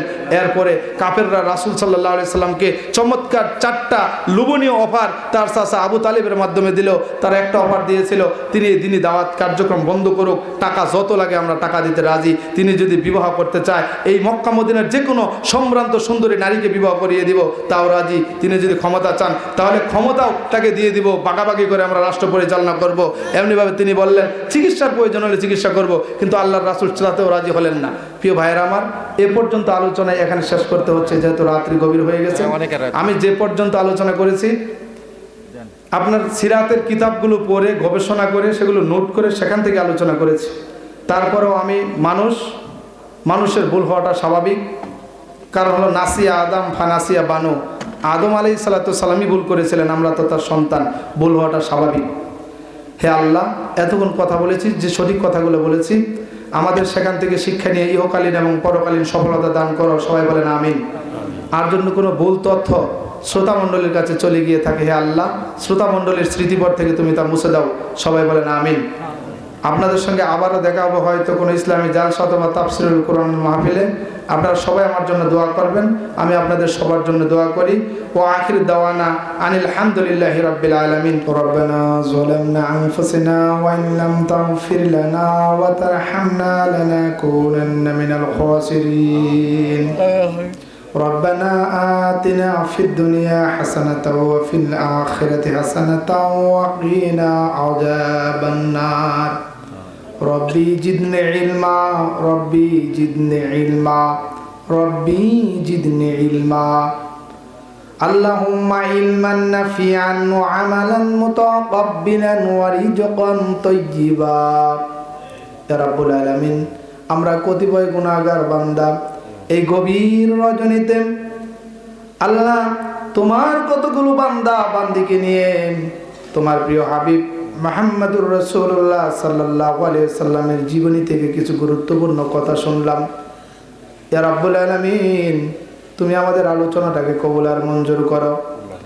ইয়া রাব্বুল আলামিন, আমাদের প্রাণপ্রিয় নবীর জীবনী থেকে শিক্ষা নিয়ে আমাদেরকে ইহকালীন এবং পরকালীন সফলতা অর্জন করার তৌফিক দান করো। রব্বুল আলামিন, দয়া করে মায়া করে আমরা যারা দুটি হাত তুলে ধরেছি আমাদের তামাম জিন্দেগির গুনাহগুলো তুমি ক্ষমা করে দাও। আল্লাহ, ভিক্ষুক একবারই ভিক্ষা না পেলে অন্য বাড়ি চলে যায়, সেখানে গিয়ে হয়তো ভিক্ষাও পায়। তুমি যদি তোমার রহমতের দরজা থেকে ফিরিয়ে দাও, আমরা কার কাছে যাব? দয়া করে মায়া করে আমাদেরকে তোমার রহমত থেকে ফিরিয়ে দিও না। দয়া করে আমাদের জীবনের পিছনের জিন্দেগির সমস্ত গুনাহগুলো ক্ষমা করে দাও। ইয়া রাব্বুল আলামিন, আমার সঙ্গে আমিন আমিন করতেছে অনেকের আদরের আব্বা আম্মা অন্ধকার কবরে। আল্লাহ, বাবা মা যার নাই সেই বুঝে বাবা মা হারানোর কি ব্যথা। আমার বাবা মা আছে, আমি সেটা বুঝতে পারবো না। আল্লাহ, বাবা হারা মা হারা সন্তানদের দোয়া তুমি কবুল করো।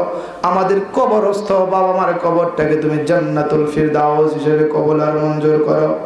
আল্লাহ, বাবা আদম আলাইহিস সালাতু সালাম থেকে শুরু করে আজ পর্যন্ত যত মুসলমান নর নারী অন্ধকার কবর দেশে চলে গেল, বিন্দু পরিমাণ ঈমান নিয়ে যারা কবরে গেল, তাদের সকলের কবর থেকে তুমি জান্নাতুল ফিরদাউস হিসেবে কবুল আর মঞ্জুর করো। ইয়া রাব্বুল আলামিন, আমাদের ভিতরে যারা অসুস্থ সবাইকে তুমি সুস্থতা দান করো। যারা অভাব অনটনে আছে তাদের অভাবকে তুমি দূর করে দাও। যারা দুশ্চিন্তাগ্রস্ত মানসিক অশান্তিতে আছে তাদেরকে মানসিক শান্তি দিয়ে দাও। ইয়া রাব্বুল আলামিন, দয়া করে মায়া করে যেই মাদ্রাসার উন্নয়নের জন্য আজকের এই জালসা হলো, সেই মাদ্রাসাটাকে তুমি কিয়ামত পর্যন্ত কবুল আর মঞ্জুর করো। আল্লাহ, এই মাদ্রাসার জালসা করার জন্য যারা আল্লাহ বুদ্ধি দিয়ে, টাকা পয়সা দিয়ে, মেধা দিয়ে সাহায্য সহযোগিতা করলো, রোজ হাসরের কঠিন ময়দানে তাদের এই সাহায্য সহযোগিতা, টাকা পয়সা দানকে তাদের নাজাতের জারিয়া বানিয়ে দাও। ইয়া রাব্বুল আলামিন, দয়া করে মায়া করে মাদ্রাসার যাবতীয় প্রয়োজনগুলো এই পৃথিবীর তোমার প্রিয় বান্দা বান্দীদের দ্বারা তুমি পূর্ণ করে দাও।